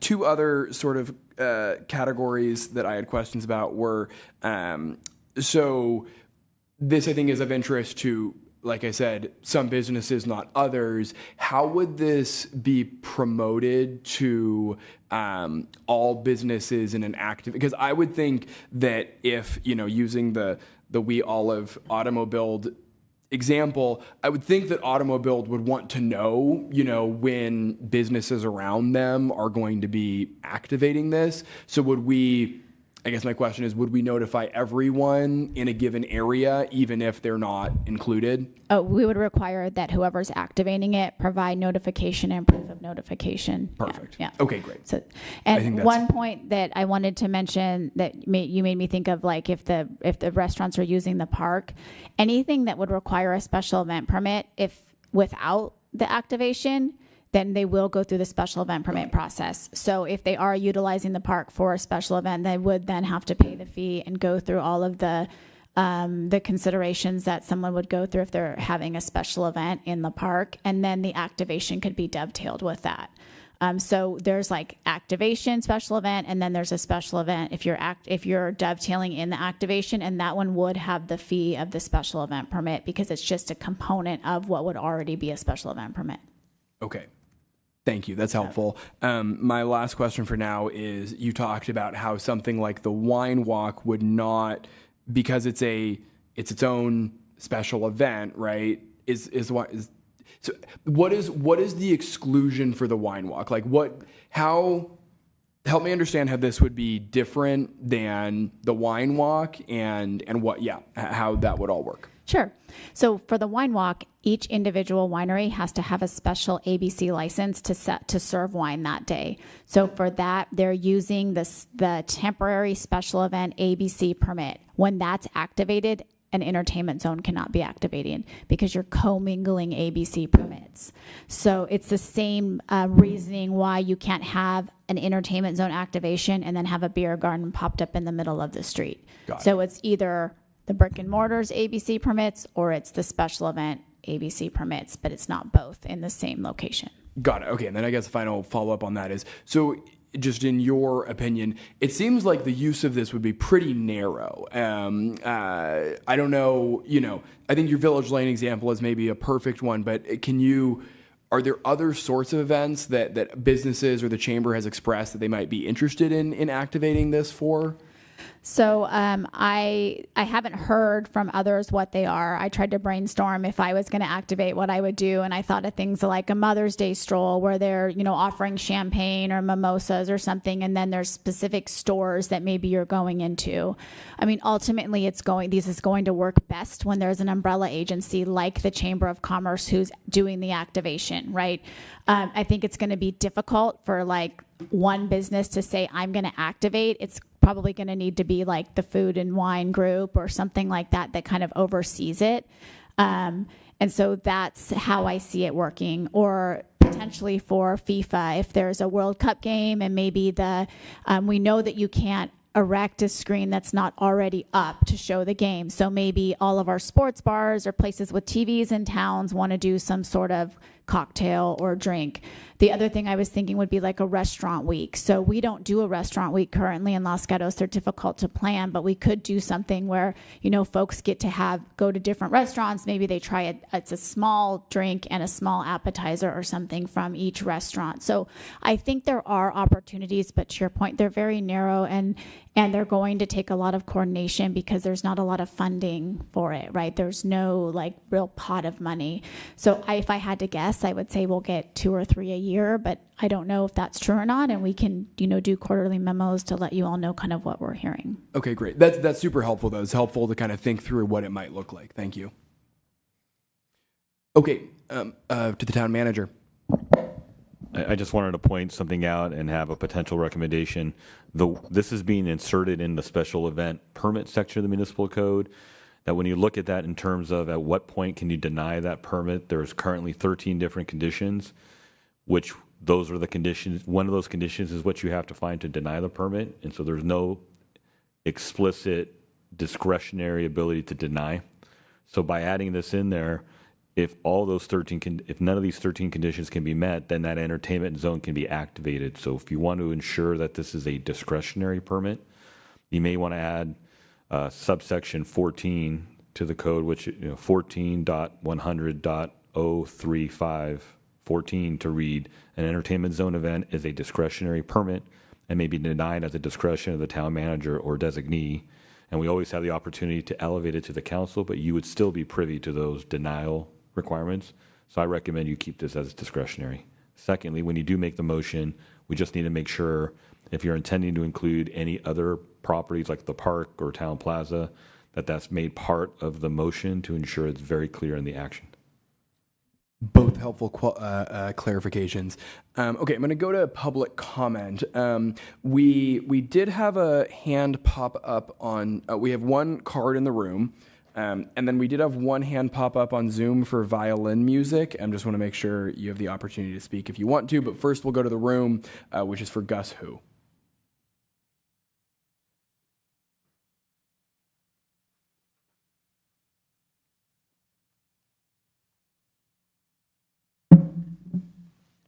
Hey, now we're here about something that I, was pushing for, some time, I think. This is my project 2026 with, the World Cup and football and soccer, basketball. And the whole thing, what I was saying is, and I brought this up with Mary, is Santa Clara doesn't have a hometown. It's all overbuilt. And, I say, hey, this is a perfect, with the World Cup coming in, this is a perfect area because we hosted the Brazilian team. And you guys, it's like a $1 billion, the Super Bowl is 5 days away. The finance commission should be all fired because there's a lot of money coming into the town. There's a lot of people that want to spend. This is a nice little area, and it's a little hometown. And it could be part of Santa Clara, and you share some of the thing. People want to come here. You close off the main street. You have a big giant block party. What happened, in 1994 with the Brazilian national team. World Cup is a major issue, and you put this area. Once you get if this can be like a tourist thing, because there's going to be a lot of sporting events at Levi Stadium, and you get some of that runoff here. You have to think of that. You guys aren't thinking, it doesn't seem like you're thinking straight. And I brought this up, and I brought this up. I'm not the public speaker, right? You know that. But I've been saying, hey, use this street and coordinate it off and say, hey, I'm already saying, because when I remember my mother and father had a 25th wedding anniversary in our street. And I just went to the neighbors and said, hey, we're to have a party, no matter what. And you know how, well, I'm Italian, when you throw a party, and it got out of hand. I mean, we had like a block party. Everybody in the neighborhood just comes in, and all of a sudden the street's blocked off. But that's how we rolled. You didn't come down our street because we owned that street. And, everybody in our neighborhood owned that street, and we just wanted to throw a big block party. And that's what, this is a small little town, and that's what a lot of people in this area, because it's a small town. And when I was growing up, Santa Clara was a small town. Now it's not, it's a city. And I'm trying to keep this as a city, but make it, part of Santa Clara because it is our backyard. But, I've been here. I built in Cupertino when my brother bought a house here. So Thank you. Thank you. I have no other hands in the room. Wanted to go back to Zoom and see if anyone wants to speak on Zoom. All right. Seeing none, I will go back to the council. Councilmember Hudis. Yeah, thank you.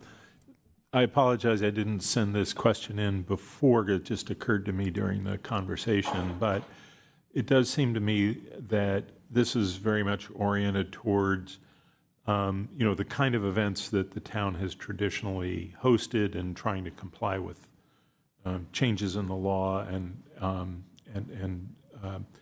all of that. But there's been discussion from a number of places about a cultural festival, especially a multicultural festival that could highlight foods from our different community members and might include, some cooking demonstrations as well as maybe dance or other things that could be incorporated in this. Would this change that's proposed here in any way help move forward that type of event? So it certainly could. This is really only speaking to the alcohol piece. So if we wanted to do a road closure and maybe have food booths in the street or dances or music, if there wanted to, we could also utilize the businesses for their cuisine. This could definitely go hand in hand. The only the only restriction would be that there couldn't then be like a beer or wine garden within the event. This is a great way to utilize our existing businesses. And I think the thing that I find most exciting about this is that for so long, our businesses actually couldn't participate. They had to turn over their ABC license if they wanted to have a winery inside, or, so really a lot of the events became detrimental. And that was how this bill grew and how it became to be. It was really about, these are the folks that are paying the rent and investing. So if we could definitely, a cultural event or any event, if there was a way we can dovetail them together, that definitely works. The piece that has to stay clean is that the alcohol comes from either within the stores or within a booth, but that definitely opens opportunities for other events, yes. Okay, thank you. Councilmember Badami, and then Vice Mayor Risto. Thank you, Mayor. I share Monica Wren's excitement over this. I'm in favor of the entertainment zone. It also has the support of the chamber. And look at all these good things. Revitalize the downtown areas. Is that not great? Support small businesses. How can we disagree with that? Adds the benefit of additional visitor exposure, especially in consideration of the World Cup. Adds the economic benefit of event-based sales. So I would completely support this. And when ready, would make a motion, but I know that there's other comments waiting. Thank you. Yeah, Vice Mayor Risto. I have a quick question because as I was looking at it, when someone pointed out that the plaza was not included, what about Gray's Lane? Because that seems like a perfect place for activation. Yeah, so Gray's Lane would be included. Similar though, because Loma has a portion of that within their, still within their parklet ABC permit, they would either need to relinquish that part of it, or we'd have to figure out how to activate that. So that's part of another conversation that needs to take place. But it's definitely doable. Gray's Lane is part of it. Gray's Lane has become a really wonderful place for folks to activate for fundraisers, for schools, and for things like that. So it should be highlighted on the map. If it isn't, then we would want to make sure that we include that in the motion. The intent was to include all of C2, which does include the park and Loma, and then the small portion of the C1 zone that's actually right out here on Main Street, so that the hotel could participate, or the club, or any of those small businesses that are down. And then I just wanted to note, I do love questions, so if you have more, please. This is a very complicated subject, but the reason why we are just bringing forward downtown right now is because this is very specific to public right-of-way and public property. So if a shopping center wanted to do something similar to this, they don't need code language to do it. They just need a special event permit. So for example, one of the centers could choose to do some sort of market night and have drinks that come out of the stores and go into the parking lot for food. They can already do that. So this wasn't the type of thing that we're trying to only bring this attention to downtown. It just happens to be the only area that is the public property that would need it. Awesome. Thank you. Okay, so so two questions. One is, it doesn't look like to me on this map that there's any distinction between roads that are in the entertainment zone versus not. So we might just want to clarify in the motion, whatever your recommendation is, if it's all, at least that I'm looking at, it looked like the gray on the highway looks like the same as North Santa Cruz. So I think maybe it would just be helpful to clarify if it's all roads in C2 plus, is it all of C1? So the language in the ordinance should be pretty clear. The attorney's office just wanted to have a map that went along with it. And so what I'm realizing as I sit here, and I'm very sorry, is that this map does not match the language, but the language does say all of C2. And then the portion of C1 that is on East Main Street between, I believe it's Pageant and then Jack's, or just one property, Alpine, because there's one property on the other side of Jackson. So the language should be specific to include all of that, and we'll just need to update the map itself. Got it. Okay. Yeah. That's helpful. That's clarifies that. And then my other question to Vice Mayor Risto's questions about, sustainability, environmental sustainability. The cup does seem to be like a little bit of a hard nut to crack. My recommendation might be to include in the motion the chamber pursue an eco-friendly option, and we can provide some suggestions if that's helpful. Because it says plastic in the staff report, which is understandable because that's what it isn't metal, it isn't glass, but I think broadening that a little bit to include other kinds of plastic like eco-friendly things would be great. And then the other question on the cup I had was, so that's the eco-friendly piece that I think is important to include. The other question is, if we're going to invest all of this money, I mean, not the town, but if businesses are going to buy these cups and we put in the sort of infrastructure to create them, how confident are you in the 12-ounce being the right size? Because when I thought of 12 ounce, like that's a beer, right? That makes sense. The only thing I could think of is if, I thought of KCAT's Oktoberfest, where you do, I think it's probably a 16-ounce cup, if not larger. And I know this is different. That would require a special event. That requires a special event permit. But I'm just thinking through if 12 ounce is the right size. So this is why I think it should not be in the code, because I think that, and this was part of what San Jose's was talking about wanting to do the sticker, is because if you're a beer and wine location, maybe you have a plastic wine cup and a plastic beer cup and it has the sticker on it. ABC isn't, I don't want to say they don't care, but they're leaving it up to the jurisdiction. They just want the cup to be so consistent that I can't get something in my kitchen and walk in and it looks like I'm participating. So we can definitely ask for options for, environmental friendly options. I would say the one friendly amendment would be that I don't necessarily want to make the chamber part of the motion, because if we have folks who aren't chamber members, or maybe, I also don't know what their workload is, and I don't, I think that they're such amazing partners that we'll work with them on this regardless. And I know that, Jennifer Lynn, the CEO, has really been championing this and talking to folks. So I think there will be a strong partnership there. I just don't want to put them in a position to have to do something. Sure, that makes sense. I appreciate that. And then, and I'm rereading the staff report.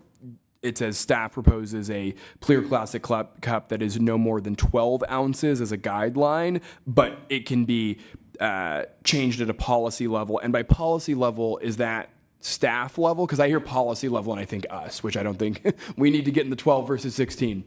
It would definitely be policy level, and it'll also be case by case. So I don't know that we would ever say 16 ounces or, that's a very specific to the Oktoberfest. I think what we're really looking to do is a limit to single drinks, right? Yeah. So what does that single drink mean?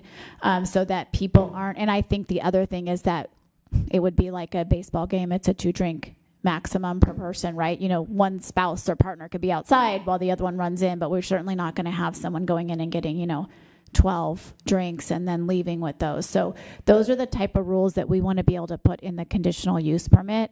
And maybe it makes sense at some point to say, no, you can only buy 1 drink per person. So we want to be able to have that control and have that discretion as we move through each individual event. Certainly if it's a larger activation, I could see us being more conservative on the number of drinks that could be purchased. Got it. Thank you. Helpful. Okay, I'll try a motion. I move to introduce an ordinance of the Town of Los Gatos amending Article 10, Special Events of Chapter 14, Licenses and Miscellaneous Business Regulations of the Town of Los Gatos Town Code to establish an entertainment zone pursuant to SB 969 and include the updated map per Ms. Wren. And I believe that's going to be it. I had considered your amendment of the chamber pursuing some options, but with Ms. Wren saying it might not be a good idea for the eco-friendly serveware, I'm going to pass on that. Town manager, do you want to? I just want to clarify on the motion. I had recommended adding a provision for making the entertainment zone discretionary. Is that something that you were considering, or would you rather leave that out? I would add that it be discretionary. Would you mind if I repeat the motion with all the elements and tell me if that meets what you're recommending? Yes, I would like that very much. It's to introduce an ordinance to the town of Los Gatos amending Article 10, Special Events of Chapter 14, Licenses and Miscellaneous Business Regulations of the town of Los Gatos Town Code to establish an entertainment zone pursuant to SB 969 with the addition of Section 14.100.035, subsection 14, which reads, an entertainment zone event is a discretionary permit and may be denied at the discretion of the town manager or designee, and confirming that the eligible area is as specified and depicted in the draft ordinance modifications under Section 14.100.070, subsection H, which specifies C2 Central Business District, commercial zone inclusive of all public parking lots, alleyways, and parks located within the Central Business District C2, and the portion of C1 neighborhood commercial zoning located directly adjacent to the southwest of the C2 zone along East Main Street between Pageant Way and Alpine Avenue, as shown on the map below within the ordinance, and that language is as specified in the ordinance. That's exactly what I meant to say. Thank you. Thank you.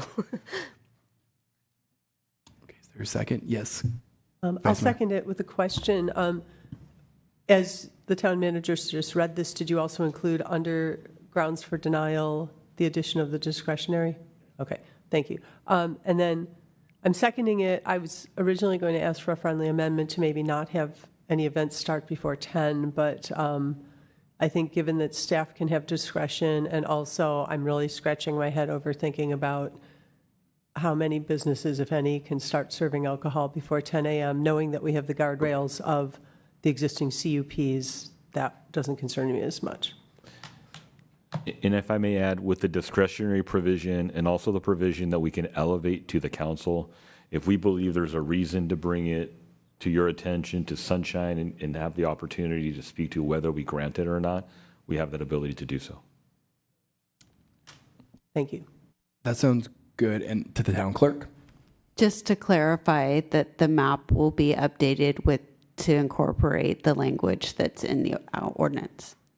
I think the map's already included in the ordinance, depicted differently, and that the map will be updated to reflect that ordinance map. Correct. I just want to make sure that that was the intent of the motion. Correct. Great. Yes. This may not be the appropriate time, but after you take the motion, can we take a break? Absolutely. Yeah, we're approaching 9 p.m. If it's okay with the maker and the seconder, I would want to include a recommendation to identify an eco-friendly cup that would be used for this purpose. It's okay. I wouldn't make it mandatory, but I think it would be explorable. I think that I could go with that. Okay, perfect. Yeah, and as a secondary, I think we should have strong language encouraging not a specific cup, because, as you pointed out, technologies might change, but something that is as environmentally. And staff will definitely have that as a part of the conditions as we consider each individual event. Great. Okay. Thank you. Any final comments? Great. I will call the question. All those in favor? Aye. Any opposed? None. Passes unanimously. All right. It is 1 minute till 9, so we'll take let's do it. I think we're almost to the end, so let's do a break until 9:05.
Okay, we are back. We have one more regular item and one item that got pulled. So we'll go to item 16, which is the bench policy. Good evening again, Mayor, Vice Mayor, Town Council. I'm Nicole Burnham, Director of Parks and Public Works. Happy to be here this evening to talk about our Adopt an Asset program. In 2024, the department put on hold the Adopt a Bench program that we had been running for quite some time. We did this specifically to allow opportunity for us to develop a policy to guide the implementation of the program. As we built out the program, we also recognized that adoption of other town assets may be desirable in the future, so we've put forward a policy that was written to address a broad range of potential assets. At present, we plan to only use it for benches, and so when you see your fee schedule this spring, when you do budget work, you'll see a fee only for benches at this time. The proposed policy defines the location of assets for adoption, how those will be identified, the responsibilities of the town with respect to maintenance of assets that are adopted, the term of adoption, and the process by which we would do renewals, none of which exists now. None of this existed in our current work plan work that we had been doing as we ran the policy before. We also included plaque language for adopted assets, recommended language. The item was presented to the Parks and Sustainability Commission at their meeting of December 1st, 2025, and they did recommend bringing it forward to council. They had two recommendations, one of which we were able to incorporate, the second one we did not. The first one was we had initially drafted the policy to only allow 2 terms of adoption. They recommended that we go to unlimited terms. Who cares? If people are willing to renew an adoption, why not? Which was fine with us. The other recommendation they had was with regard to custom messaging on the plaques. We did not incorporate this change as staff. We had concerns that we would then have to be, we meaning Parks and Public Works, would be the arbiter of what people said and didn't say on these plaques and how the language was written. So if council wants us to include that, we'd have to come back at a later date with some kind of objective standard for how we might review that language and assess appropriateness. But our primary objective was to develop a policy and procedure for us to use as we implement the program. But as part of the work, recognizing that we have benches that have been adopted over a number of years, we wanted to do some cleanup with that as well. So we did spend the time, it's part of the reason it's taken us so long, to geolocate every bench that we have in town parks and on the streets. In doing that, we also identified which ones had plaques indicating they had been adopted, and we made efforts to find all the people that had adopted benches in the past. So there's 264 total benches in the town, in case anyone was wondering. They are now in our asset management system, and they are in our GIS system, so you will see story maps that can show you where those are located. 136 of those, so 51% of them, included plaques that suggested the bench had been adopted at one time. And we were able to identify adoptees for 43 of those 136. So that means there's 93 benches out there in town right now that have commemorative plaques on them, but for which we weren't able to recognize or identify who had adopted it. And we did some social media outreach. We posted signs in parks. We put letters out, and we put feelers out in the newsletters. So our proposal, we need to figure out what to do with those benches. So our proposal is to remove the plaques that are unidentified, and we will keep them at Parks and Public Works. So if people recognize that their bench plaque is gone, they'll be able to find us, and we can either give it to them or we can reinstall it after we've reconciled the program. So that is a summary of what's before you. We are asking you to adopt the policy and accept it as proposed.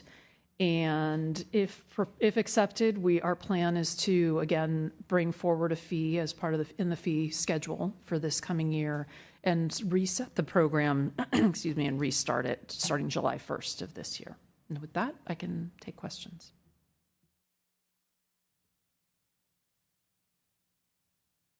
Questions? Okay, I have a couple questions, but maybe we'll open up public comment. First, I did see Violin Music raise their hand again on this one, but I'm not seeing it raised now. Would anyone in the room or on Zoom like to speak on the adopt a town asset / bench policy?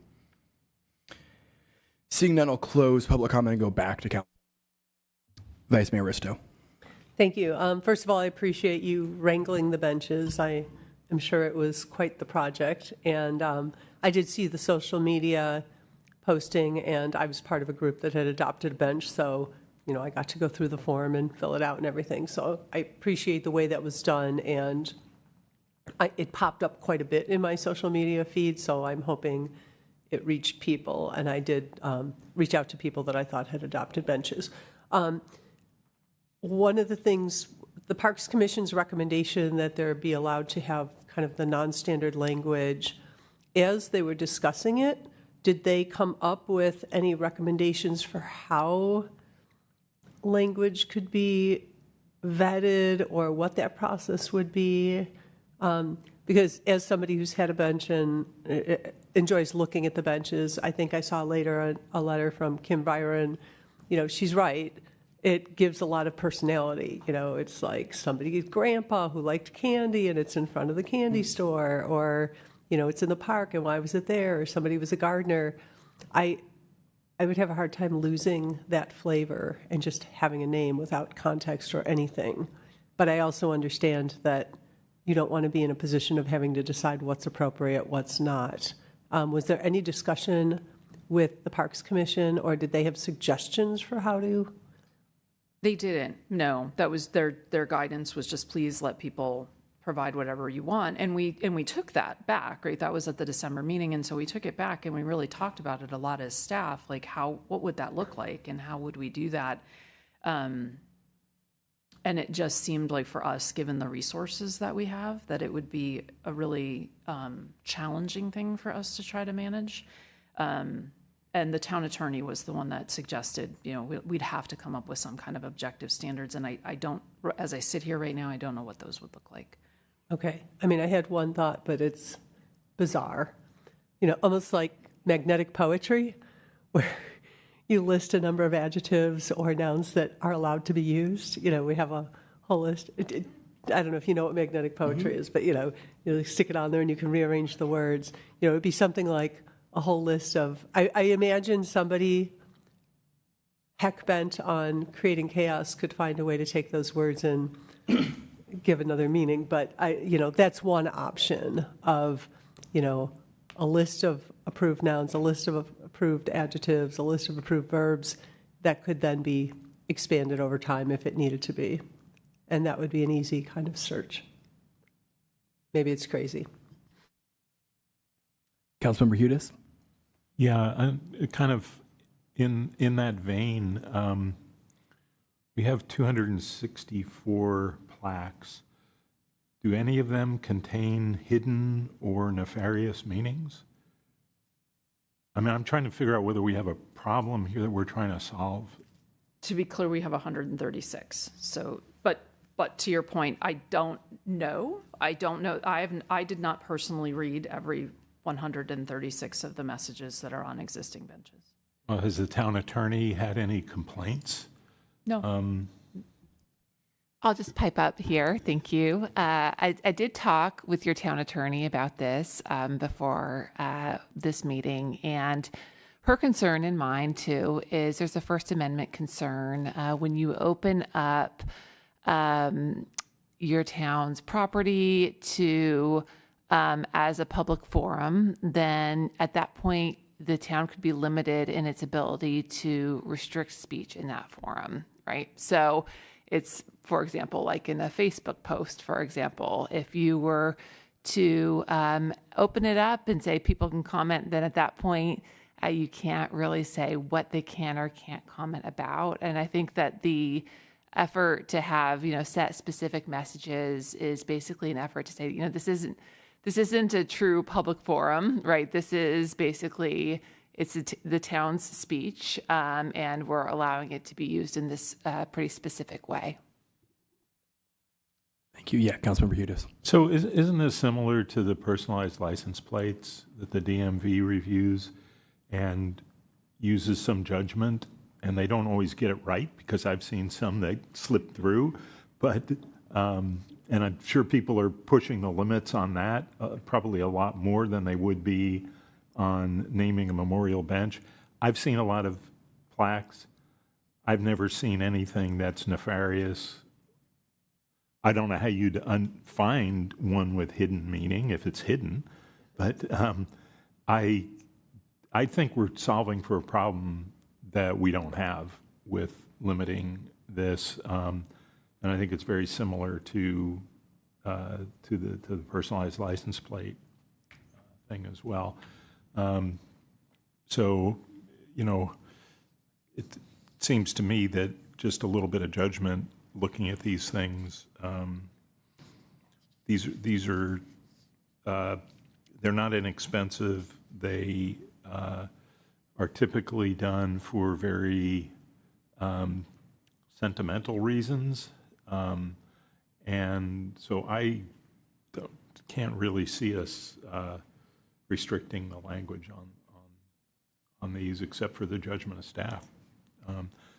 I haven't seen any evidence that there's an issue. Yeah, go ahead. Thank you. Councilmember Hudes brings up some good points, although at the end, his comment about accept at the judgment of staff, if there's a concern that this is free speech, does staff have discretion to turn something down? I mean, if somebody came up with a bench that said Hitler was right, or, you know, you can envision something like that, would the town have the ability to deny that? Right. So if you don't have parameters in place, that is the answer is no, right? If you've opened it up as a public forum and you have no parameters in place as to the messaging, then it's at a staff level, they would be, abridging somebody's speech rights if you were to open it up in that way. So as a follow-on, could you have a group of approved people that it's just a condition? It's not free speech, it's you come before the Parks Commission or you come before this group and they must approve your message. If you had a listed discretionary body? I don't think that changes it. I think what would change it is maybe some just parameters. And I apologize, I haven't looked those up before this meeting, but I can spend some time looking at that right now. Okay. I just feel like, you know, as Councilmember Hude said, these are typically very sentimental reasons. And so, you know, I would be disinclined to, I have an intention to get a bench. I would be disinclined if it just had to be something bland, this person's name or whatever. Councilmember Badami. You know, I agree with that. I mean, even looking at the Veterans Memorial or even some of the churches, people purchase bricks. And, you know, sometimes there's like a little buzzword that's sentimental that refers to maybe somebody who's deceased or served. And I think these are the things that give our town charm rather than being bland. It just adds personality and historic relevance to maybe some of the citizens that have, you know, built paths and roadways, not, you know, I'm just speaking figuratively, or forgotten people. So I don't see any harm in continuing as we have. Councilmember Hudes. Yeah, just looking quickly at state of California, they limit the number of characters, of course, but then they say the configuration cannot be offensive, misleading, or duplicate existing plates. I don't think the duplicate existing is an issue, but state law is offensive, misleading, and I just, you know, I don't know, maybe there's a ton of lawsuits on this, but I don't see it. I don't see it in the plaques that we have here that I've seen. I just think we're solving for an issue that doesn't exist. I'll chime in, and then I think our attorney would like to as well. I think the challenge I would have with offensive or misleading is what's offensive to me may not be offensive to you. And so I have administrative assistant reviewing these applications who's going to have to make that determination. And so how do I, what guidance do we give her? And clearly there are going to be occasions when they rise to my level for sure, but what do we do with that? And what do we do when the person says, like, I don't think that's misleading. I don't think that's offensive. There's other language that says DMV may refuse configurations that are sexually suggestive, vulgar, profane, obscene, or considered hostile. I understand all of these are a judgment, but I think if the state of California can tolerate dealing with this, the town of Los Gatos can on a much smaller scale. I'll just chime in that, the thing that I thought about this when I read the staff report is at the very least, I would think we would need more sort of pre-built language, because 3 out of the 4 are in memoriam of someone, and so you only have one option if you're trying to say something for someone who is alive. And so, yeah, I have similar concerns. I very much do recognize, though, that the position we would potentially be putting Director Burnham in is not one that I would necessarily. I think we'd have to be very clear about sort of all of the legal parameters and look into how the state of California does it, et cetera. But I do think, I think this would significantly disincentivize at least some folks from doing this. And I think the goal is to get this program right. And we've been, it's been deactivated for, more than a year. So if we had to send this back to staff to figure out how to, allow for more personalized language, I think that would probably be worthwhile. The town manager? So we're trying to work with some language that would offer that. Another option, if the director is amenable to it, could be to remove defining in policy the messaging and leave it to administrative policy. Allow us to work internally with the town attorney about what are the parameters and limitations, because it sounds like you want to offer a very broad ability for somebody to commemorate, but not cross a line that is objectively unreasonable. And that's, I think that area, it's not black and white. The other consideration to that would be if we are then looking at more customized messaging, the staff time involved would be something that I would be seeking us to be able to recoup the time and the cost associated with reviewing that. So within reason, if we're going to do that. Yeah, I think that makes sense. I like that idea of removing this from the, remove this from the ordinance at this time. Yeah, I think that potentially makes sense. And I would just say I would personally be supportive of adding $50 to the cost if it allows for more, the ballpark. I don't know what the number is, but if it takes an extra hour of staff work, I think on a bench that's already, costly, to me, that's worth it. Vice Mayor Risto? Yeah, I guess the other question I have, and I generally don't want to do what everyone else is doing, but has this become an issue? It hasn't been an issue in the past in Los Gatos. Are there other municipalities that are reining in messaging on benches or commemorations? I certainly know, like for headstones, cemeteries can have discretion over it. That's private property. I didn't participate in the research, but what I can say in previous jurisdictions, we tended to refrain from anything that was personalized, commemorating a tree, a bench, or things of that nature because of the maintenance and other obligations that come with that. And although we have a 10-year licensing here, there was always the exposure and the impact if you do something with an item that was commemorating somebody, especially a death or some other significant event, how you treat it, how you work with it, and fast forward decades into the future, what change in practice could have a ripple effect. And so it's easier just to stay away from allowing that to occur.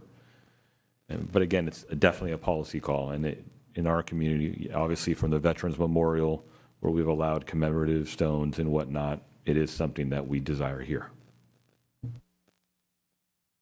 And I guess my follow-on comment is, I think aside from that, I like everything else about this. So pulling this out, how it, for more work, or maybe, who knows, we'll adopt it later. I think the rest of it is great. We could replace the language where it has the specific, you can only have these options, and add that applicants can apply for custom message in accordance to limitations defined within administrative policies intended to restrict objectively obscene, explicit, or threatening messaging. Excellent. Yeah, Councilmember Hudis. I had another question. The discussion about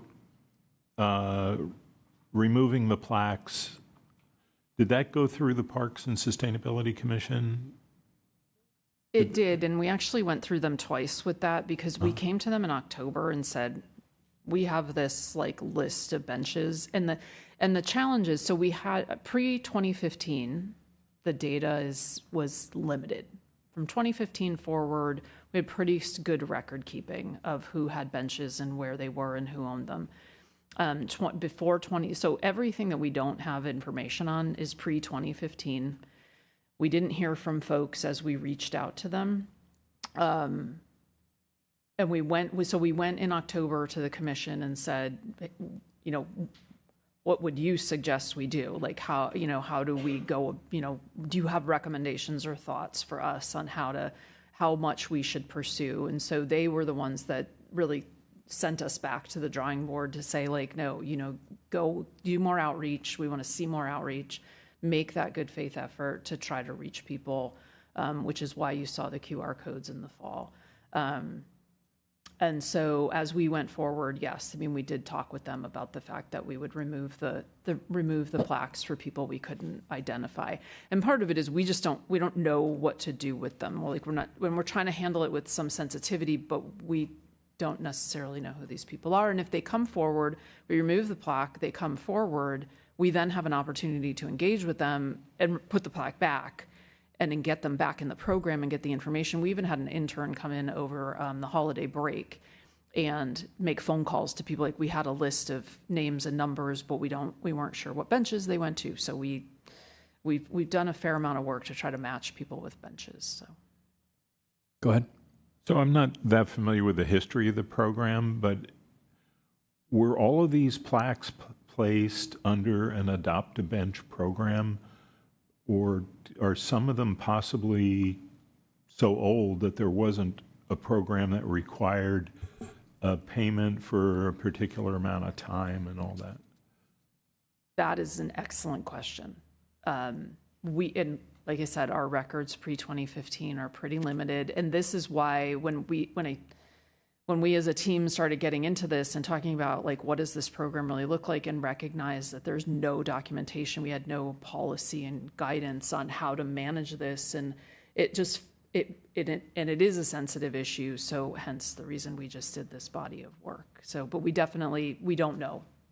Yeah, because that raises the concern about removing these plaques if they were not placed with the expectation that people would have to, continue to pay for them. Do we really want to erase the history of the town where people have placed a plaque, expecting that it would be there? And so the default of removing them, I'm not sure is the right thing to do if we don't know that people had that expectation when they were placed. Can I ask a clarifying question? If we were directed to retain them, can they be removed when we need to replace the bench because it's at the end of its life? I mean, I would assume so, because people were specifying, that it would go on that bench. I don't think it would be an issue. If somebody puts something up on a tree and the tree dies, there's not an expectation that that's going to be there, I don't think. So I am concerned about erasing history if we didn't have this type of program before. Councilmember Reddy? So, I'm sitting here thinking about all the things that could go wrong. With the very limited one that was written by our town attorney, basically, I feel like it's too limiting also, but if in today's world, if we don't limit it, I keep thinking of all the things that could go wrong with this. And I started thinking, maybe, is there some way we can limit it to, there has to be a Los Gatos connection. Person has to have lived in Los Gatos if it's a commemorative or some kind of Los Gatos connection. So I'm just thinking somebody could come and say, I want a bench that commemorates Charlie Kirk and his work making sure women understand they're supposed to be home making babies. And it's going to pass all your profanity rules, but there's going to be some people that are pretty upset with that.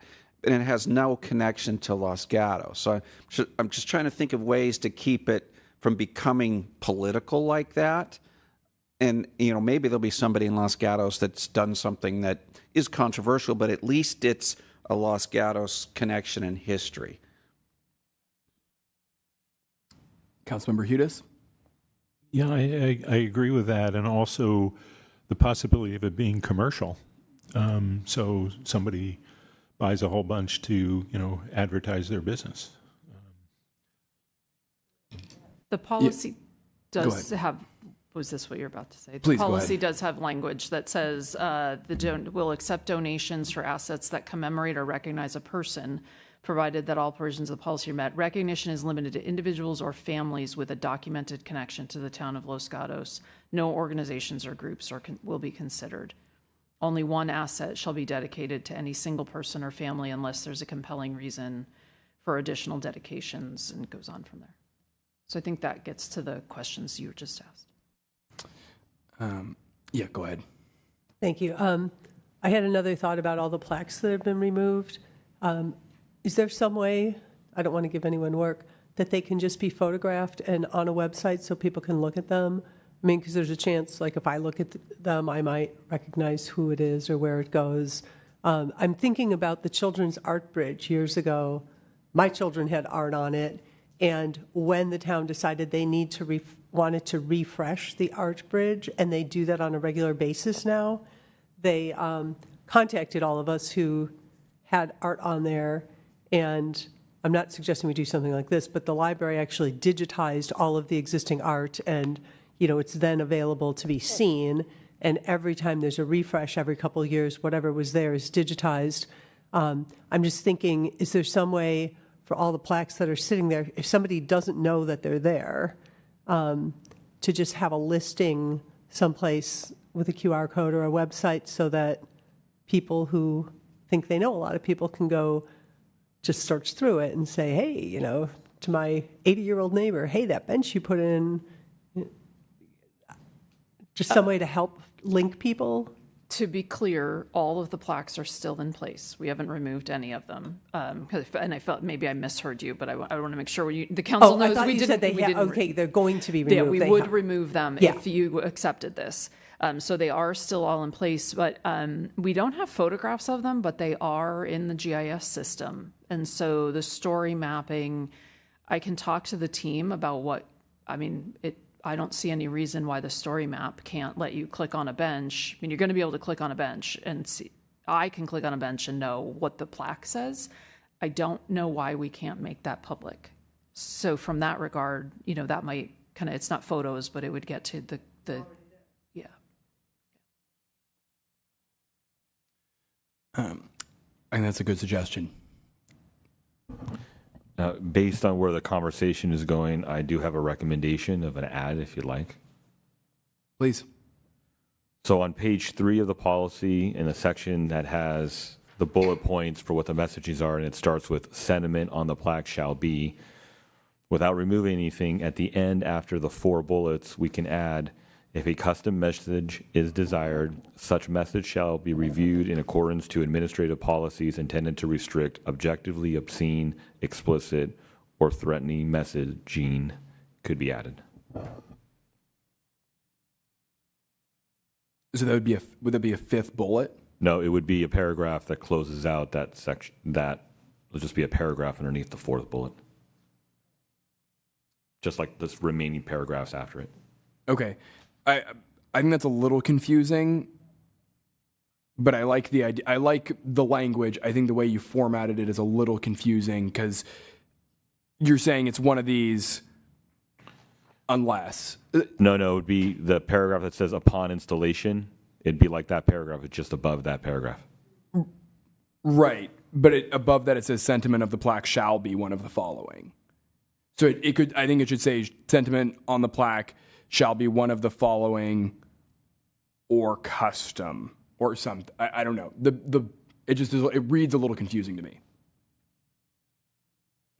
Yeah, Councilmember Badami. So I took it that it would not be a bullet point like those 4 bullet points. It would be a paragraph that's separate after the 4th bullet point, and then would be followed by upon installation. Is that how I understood how you were recommending it to us? I would, to us, it would read as you got one of these 4 options, but if it's going to be custom, it has to adhere to this other policy that's administrative, not council.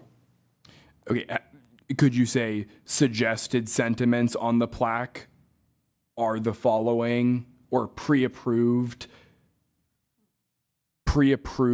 sentiments on the plaque are the following? The clerk just texted me a very good recommendation. You could change the word from shall to can. Okay. That's or fine. May. Would you like may instead of shall or can? You could also use recommended. Yeah, Vice Mayor. Yeah, because I think if you say shall, then it really has to be a bullet point. Otherwise, you're saying shall, which is a requirement, and then underneath there's going to be a paragraph that nobody might read after they see the 4 choices and go, oh, well, I don't like any of those, or I have to pick that. I think either a bullet point that says it shall be one of these, a custom one, or maybe one of these, and then its own paragraph right after that talking about how a custom one can be accommodated. I think maybe is more appropriate. So we can strike the word shall, add the word may, and then add the underlined paragraph underneath the 4 bullets. I'm okay with that. I'm okay with that. Okay. Yeah, I'm okay with that. Okay. Go ahead. The language in the staff report about removing the items, does that appear somewhere in the policy? No, it does not. So that could be, does that need to be part of a motion to deal with that issue? What?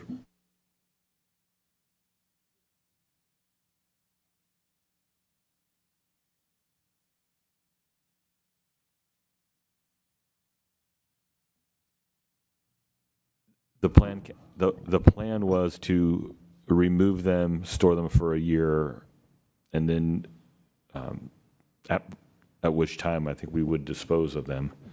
If the intent of the council is to retain them for the life of the bench, I would ask the director to talk to the implications of that.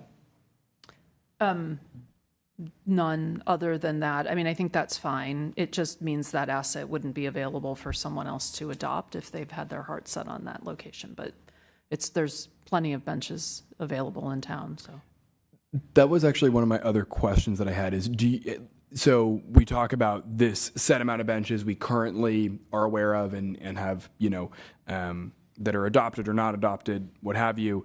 Do you maintain or have a list in your head, or does somebody have a list of potential future locations? yeah, we're going to add those into the GIS system. They'll be in the story map. Yep. And what's the ballpark? Is it over 100 or No. Okay? No, it's probably not going to be a lot. I mean, to me, I would just look at it from the perspective of usability of the park. How long is it? I think about Live Oak Manor. It'd be nice to have a bench every 200 feet along the walkway, which we don't have right now. So it'd be things like that, kind of filling in gaps. And historically, because I've had several, in my time on the council, I can think of 3 or 4 people that have reached out to me interested in doing this. And so do we have a wait list or have we just completely ceased? Like, what's your sense of interest? We've had interest. We definitely, we do have people on a wait list. It's not a lot. It's not more than half a dozen people. But there are people kind of waiting for us to get this policy together because they're interested. So. Okay. And if they're, let's say we adopt this as we're discussing, we leave the old plaques on the old benches. If we go through everybody and there's still more people who want to put their names on a bench or adopt a bench, would we just have them continue on the wait list, or would we think about looking at other spaces that could potentially accommodate a bench? I think it would depend. Okay, I think we're a ways away from having every bench be adopted. So, and it wasn't, when the program was running, it was, 4 or 5 a year. It wasn't like it was 30 a year that we were having demand for. That's so I think we've got a ballpark. few years before we'd have to grapple with that. Perfect. I would just suggest if there is, especially I'm sure when we ultimately adopt this policy, we'll put it out on social media, let people know that they can now adopt a bench. If you end up getting a lot of interest, I would think at least keep the Parks and Sustainability Commission apprised so we can know if I would be concerned about running out of benches. It would be my concern there. Thank you. So the benches, so anyone on the wait list would have the option of adopting a bench that doesn't have a plaque on it or having a new bench installed, correct? We would encourage people to, one of the reasons we needed this program was because people kept selecting the same locations for benches. And so we have a couple of spaces in town where there are too many benches and other spaces where there aren't enough. So we're going to try to encourage people to use spaces where where the bench hasn't been adopted. And that may mean a new bench needs to be installed, and or it may mean putting a plaque on an existing bench depending on the age of the bench. Right. And for new benches, you would have defined places where you need them, not I want a bench right next to that one kind of thing. That is our goal. And then the other question I have is because newly adopted benches will have a lifetime before they need renewal. If we choose not to take the plaques off of the already adopted benches, what's the protocol for that? Because if we're saying that we're going to leave those on, do those stay on in perpetuity and the new ones only get 10-year renewals? I might have the 10 years wrong. I can't. I feel like the direction I heard is that, yes, if those old plaques where we haven't identified an owner, they would just stay indefinitely until the end of the life of the bench. Good point. Yes, the bench will not last forever. Okay, thank you. Councilmember Badami? I'm almost considering that we should continue this to a date certain because we're really bouncing around a lot of different modifications in a motion that we might make, and that might allow staff time to incorporate the concerns of the council so that we could really tighten this up and refine it. But I'm open to my council members' comments as to that, or if they're ready to make a motion. I'm okay to move forward, but if does somebody want to try a motion on this and see, Councilmember Hudis, because you had the suggestion about no? I thought we had a motion. If we go to the beginning of the policy and you look at the purpose, I think that says it all. When we're commemorating something to somebody, taking that away when it still has useful life is very significant. So what we're hearing is the benches that are currently there and have dedications will remain there until the end of the useful life, and those needing to be replaced. Anything new would fall under the program and the way it's operative. So therefore, so that's an implementation part of how we approach this. The only change then to the policy would be the change of the one word from shall to may and the addition of a paragraph that was if a custom message is desired.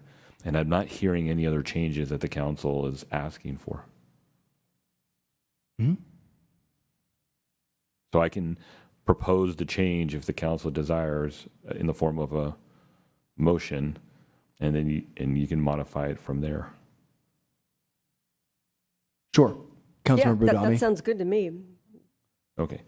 So the motion would be to approve a council policy entitled Adoption of Assets on Town-Owned Property with the amendment under page 3, section starting with sentiment on the plaque, to change the word shall to may, and then after the 4 bullet point messages to add a paragraph that reads, if a custom message is desired, such message shall be reviewed in accordance to administrative policies intended to restrict objectively obscene, explicit, or threatening messaging. Yes. Councilmember Hudis. Yeah, I'd like to move that motion forward. Yes, Vice Mayor. Second. Great. Okay. Any other comments on this? Great. Thank you very much to staff for working through this with us. Oh, yeah.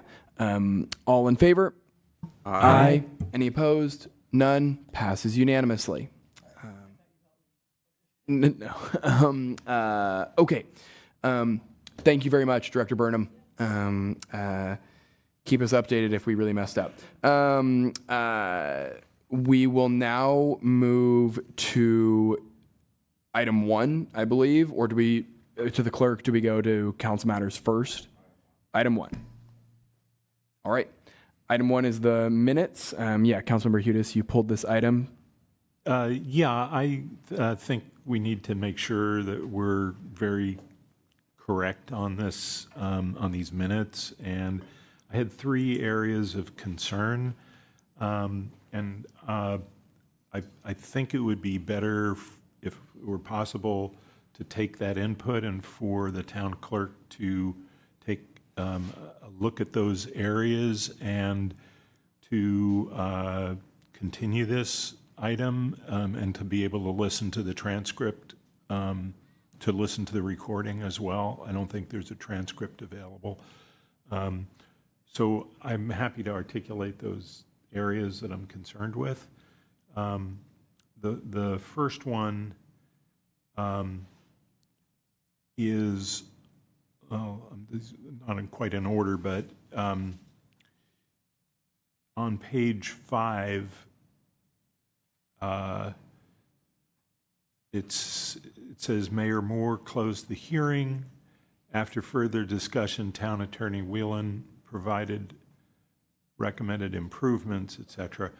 I think that wasn't done without a request that I made for the town attorney to assure that at all times 25% of BMP assets be available to individuals with developmental disabilities, and then the town attorney came up with a language that included the word preference in that, but the minutes didn't reflect that. It looked like the town attorney just recommended this.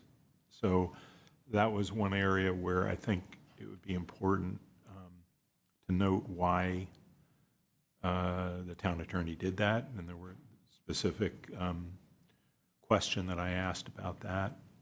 The second area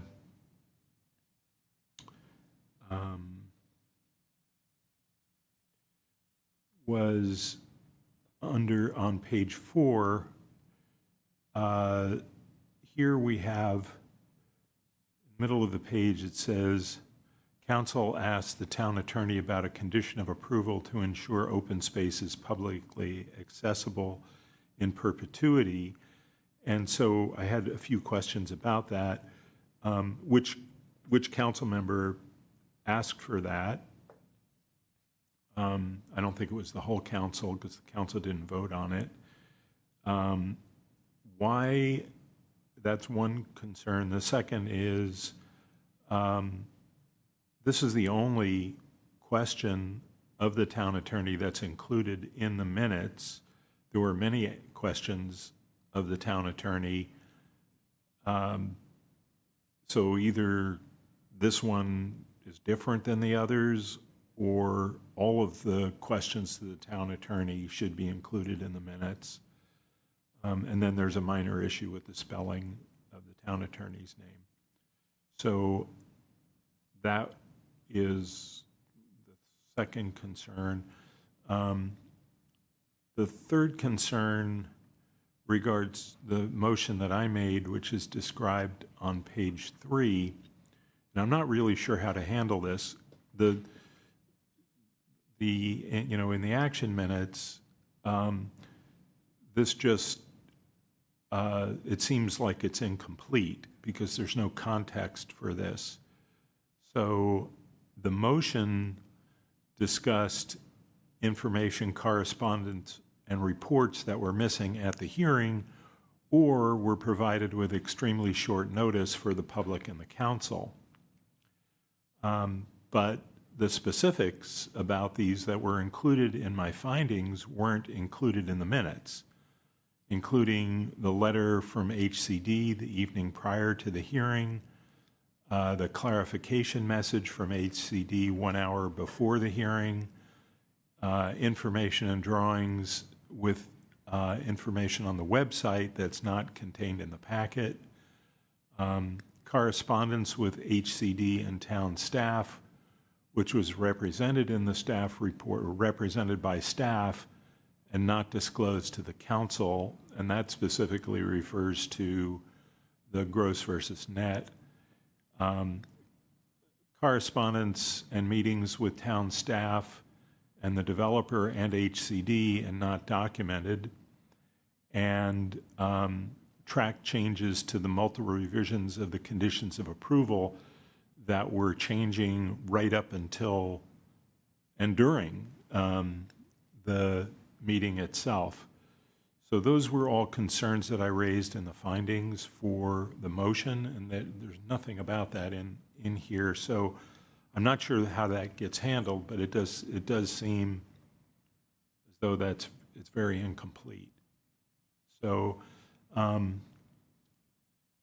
guess I'm not prepared to make a motion on specific language, but I would maybe ask that the clerk take a look at those points and review the recording on those, and I don't know if there's others, but I want to make sure that we get this right. It's very important that these minutes be correct. Councilmember Rennie. So I'm okay with the clerk looking at this, but not with the idea that they're going to do something special. I think they just need to check that they're consistently reporting minutes the way we always do. The last item Councilmember Hughes just mentioned, I have concern about adding all that detail because that's never done in here anywhere. So that wouldn't make sense to me. He just spoke for 5 minutes on things that he thought should be written here. That would be completely different from what's in here. You know, on the first one where why Town Attorney Whelan did that, it could make sense to add something there. But again, the emphasis I'm putting is it needs to be consistent with the way we do minutes, not asking for something special to make sure one council member or another gets said what they want to show they said. It needs to be consistent with that. And I think of some of what Mr. Hughes is asking for may not be consistent, but I'm willing to have them review it with the idea of staying consistent. Yeah, Town Clerk. So I can respond to a couple of those concerns. One of them in regards to the response of the town attorney for a question that was added in context because we essentially do a verbatim motion, and the motion was to include the conditions of approval as stated. So to have reference for that, what that motion was, is why we added the context of the response of the town attorney. So that was why that one was in there versus other. That's the after further discussion one? That's the, At the top of page 5. that would be the one on page 4. Page 4. Okay. And then I can go back and look at and see who asked the question of perpetuity. We just typically don't call out each individual council member's question. But again, that was to add context as to why the attorney had that response and why the motion was made. So because the motion was very general in terms of what the attorney stated, we just had to add that context. So if somebody was reading the minutes, they would have a little bit of context where that motion came from and what that motion really was. Councilmember Hudis? Yeah, and I agree with, having the town clerk take a look at this for consistency. But that's an example of consistency in that one has some context. The motion that's cited earlier that I made doesn't have the context. So I for reasons, I think for consistency that would be important. And same thing with actually the last one on page 5, that also should be looked at for consistency as well.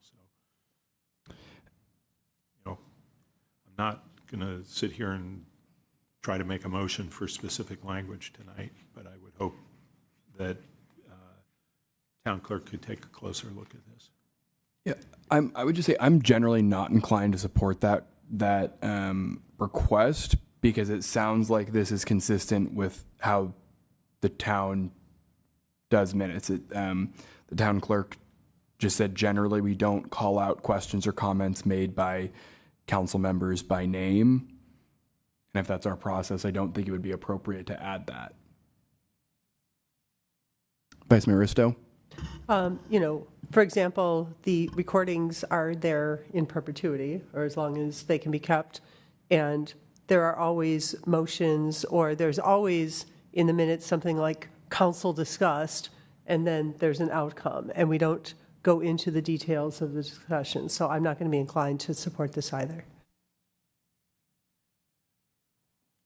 Well, I'll make a motion anyway.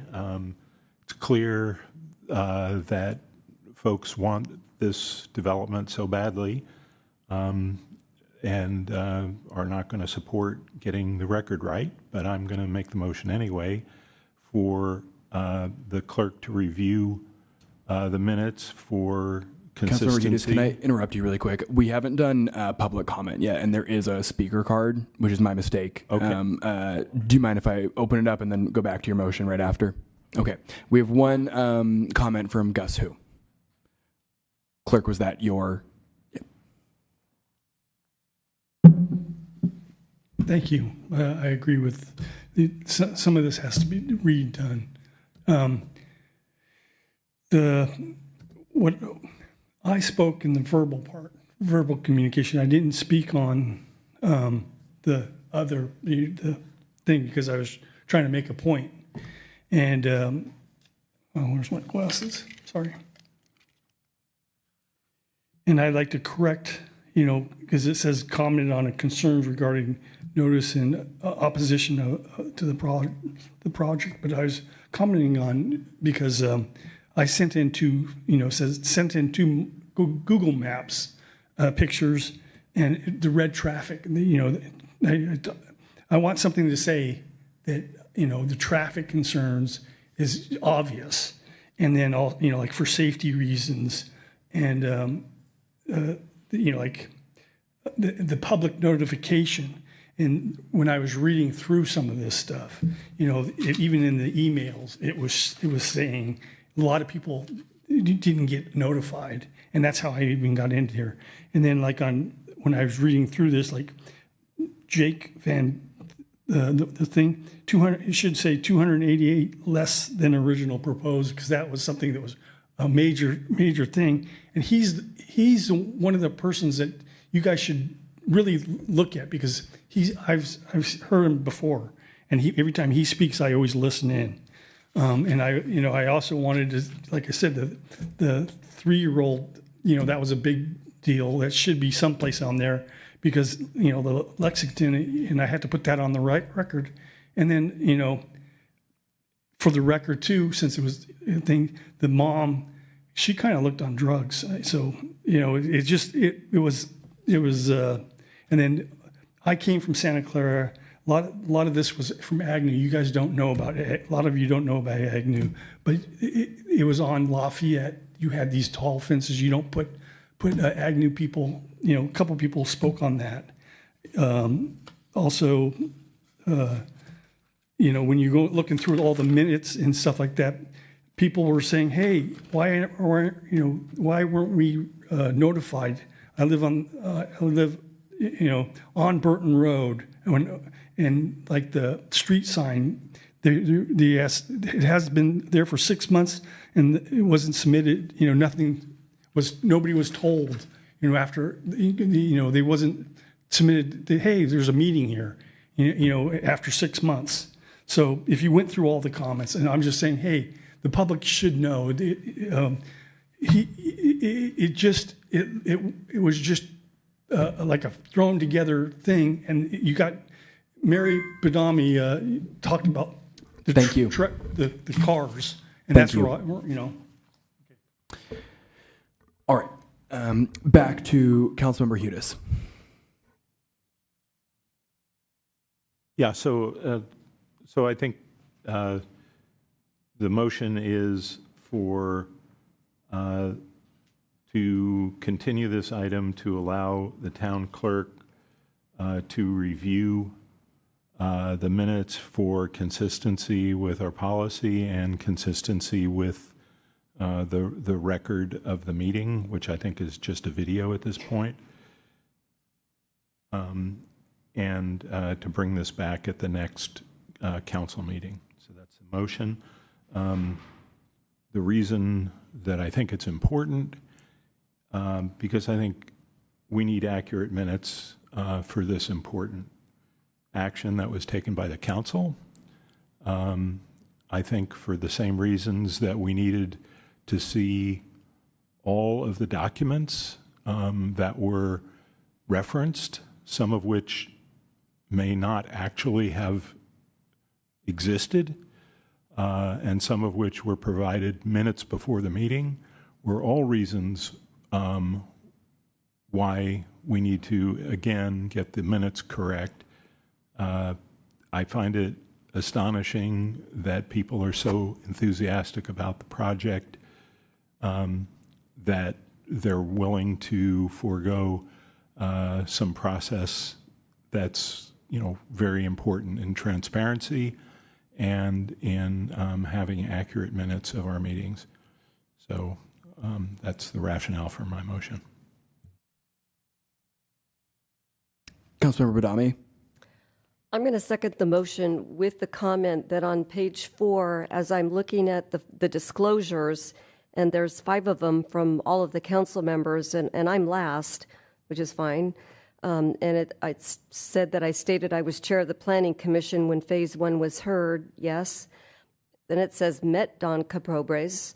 I think that's somewhat misleading because I think during the hearing, I disclosed that I occasionally crossed paths with Don Caprobres and Wendy Baker due to the location of my downtown office, but I didn't specifically meet with him to discuss the proposed application prior to the hearing. I think the way it's written, it says, yeah, I met him. Who hasn't met Don in all these years he's been around? But I think that might be a little misleading, and that I actually sat down with them and reviewed the application. Okay, thank you. Yeah, Councilmember Rennie.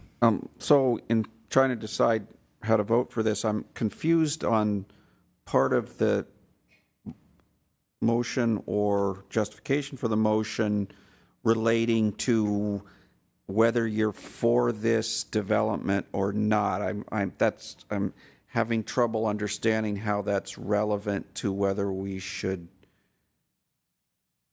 look to see if there's an improvement to the minutes. mean, that was stated as a reason we should vote for the motion, and I'm confused. I also strongly disagree with the assertion that any of us are disinterested in foregoing transparency. I think that's a bit harsh. I just feel the minutes are accurate as written. And so I do not think there's a reason to do this. I also think it sets a very bad and inappropriate precedent to have council members nitpicking at the minutes whenever an item is, controversial. I think all of us, if we chose to, could go through and throw in things that we wish, came out a certain way but didn't. I just don't think that's a practice we should get into, and so I am comfortable with the minutes as written. I think they show very clearly what happened. The motion, there were a variety of motions, and the most substantial passed with a 3-2 vote. And so I think that makes everyone's opinions on the matter very clear. Yes, Vice Mayor.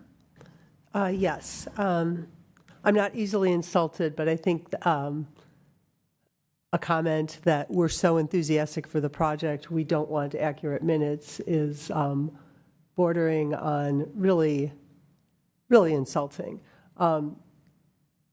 We are not going to go into all the details of reasons why people voted or didn't. That can be apparent in the video. The fact that one of the documents that came in at the last minute was redundant with information we originally received in November and came in, was in a phone conversation, then an email, and then came in a letter.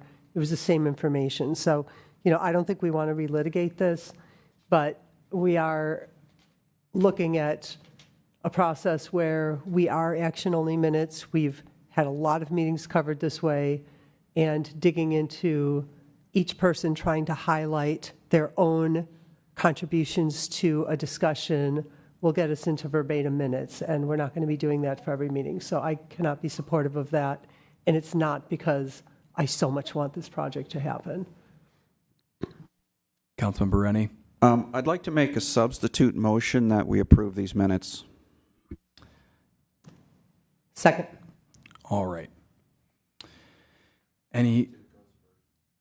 Understood. Thank you. Any further comments? Okay, great. I will call the question on the substitute motion. All those in favor? Aye. Any opposed? No. No.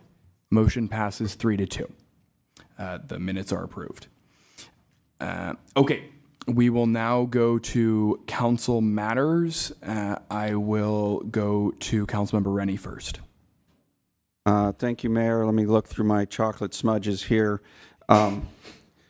So on January 21st, I met with the developers of 647 North Santa Cruz, learned lots of things about their project. At this point, I don't think I need to share with the other council members because many of you may meet and go see and understand the site and the project. On 126, I attended the swearing in of our new county assessor. On 128, the Silicon Valley Clean Energy Risk Oversight Committee met, and I have nothing to report from that. Councilmember Hudis. Let's see. On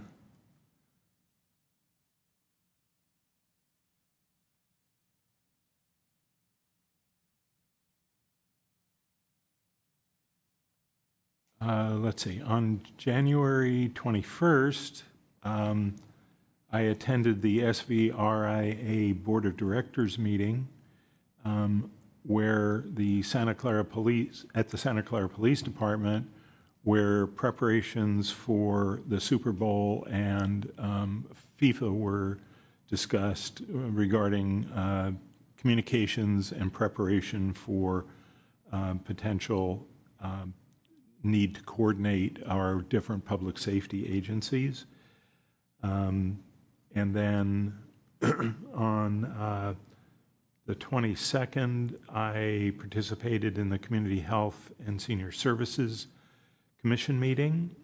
And then I attended the city selection committee meeting of the Cities Association, and I was appointed to the board of the SVRIA, and mayor,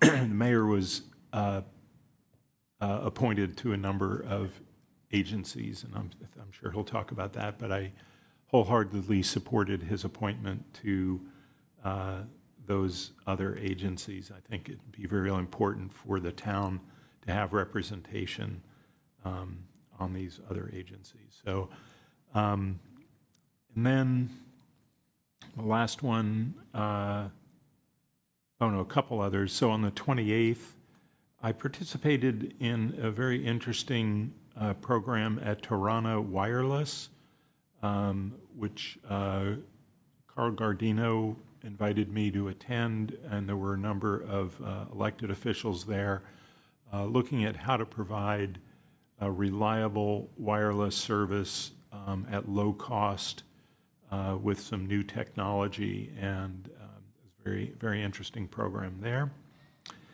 And then last one is I attended the Finance Commission meeting last night. Thank you, Vice Mayor Risto. Thank you. On the 21st, I met with 2 county representatives to discuss adult nutrition and the funding for it. And later that afternoon, I'll let Mayor Moore talk more about it, but I was there for the Hillbrook Impact Challenge kickoff. On the 22nd, I attended the Cities Association Legislative Action Committee. We're just sort of, it was a very short meeting because we got compressed between the nominations and the selection for Mayor Moore and Councilmember Hudes to our regional positions, which is really good. Los Gatos is well represented, and they're both doing good work on our behalf.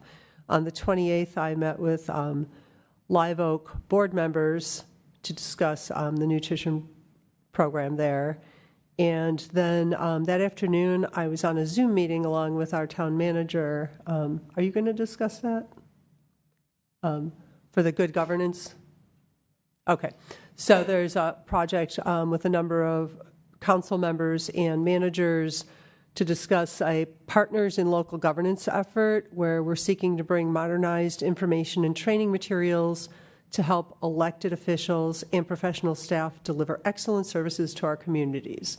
So it's how to have effective relationships on council manager form of government and be very effective and hopefully bring new council members and professional members into a respectful relationship. On the 29th, I met with the executive director for Safe Routes to School to talk about the e-bike work going on at the middle school and the high school. On the 30th, I attended the 2026 Cal Cities Legislator Spotlight for Peninsula Division, and it was a great opportunity to hear from Sam Liccardo, Patrick Ahern. A bunch of our legislators were there talking about highest priority being the impacts of ICE and requirements within California for protecting people's rights, but also what legislation is coming up and didn't move forward in terms of reform of the housing element process, and what the new priorities will be. On the 2nd, I also attended the Finance Commission meeting with Councilmember Hudes, and as people saw, we had an item pulled tonight because our discussion last night got very deep into some suggestions for assumptions with Reftelis, the consultant, and so they'll be taking those recommendations back from the Finance Commission before it comes to the Town Council. And then finally this morning, I met with some residents who have some serious privacy concerns with flock cameras, which is making the news throughout the valley right now. And that's it for today. Councilmember Badami. Thank you. On January 26th, I participated in a meeting of the Council Policy Committee, whereas Mayor Moore was appointed chair. And then on the 28th, I participated in a board meeting at the Silicon Valley Animal Control Authority, whereas I was appointed chair. Congratulations. As Vice Mayor Risto said, we met with students from Hillbrook to talk about doing more education around e-bikes. Excited about the potential for that project. Along with the town manager and the CEO of the Chamber of Commerce, we toured the Pacific Clinics campus in Los Gatos, which has been here for more than 100 years and is a beautiful campus. I met with representatives from Caltrans and the California Transportation Commission to talk about potential traffic safety improvements to our on and off ramps in Los Gatos. Apparently, Caltrans carte blanche now says no rounded mirrors, so that was too bad. But hopefully more to come on that.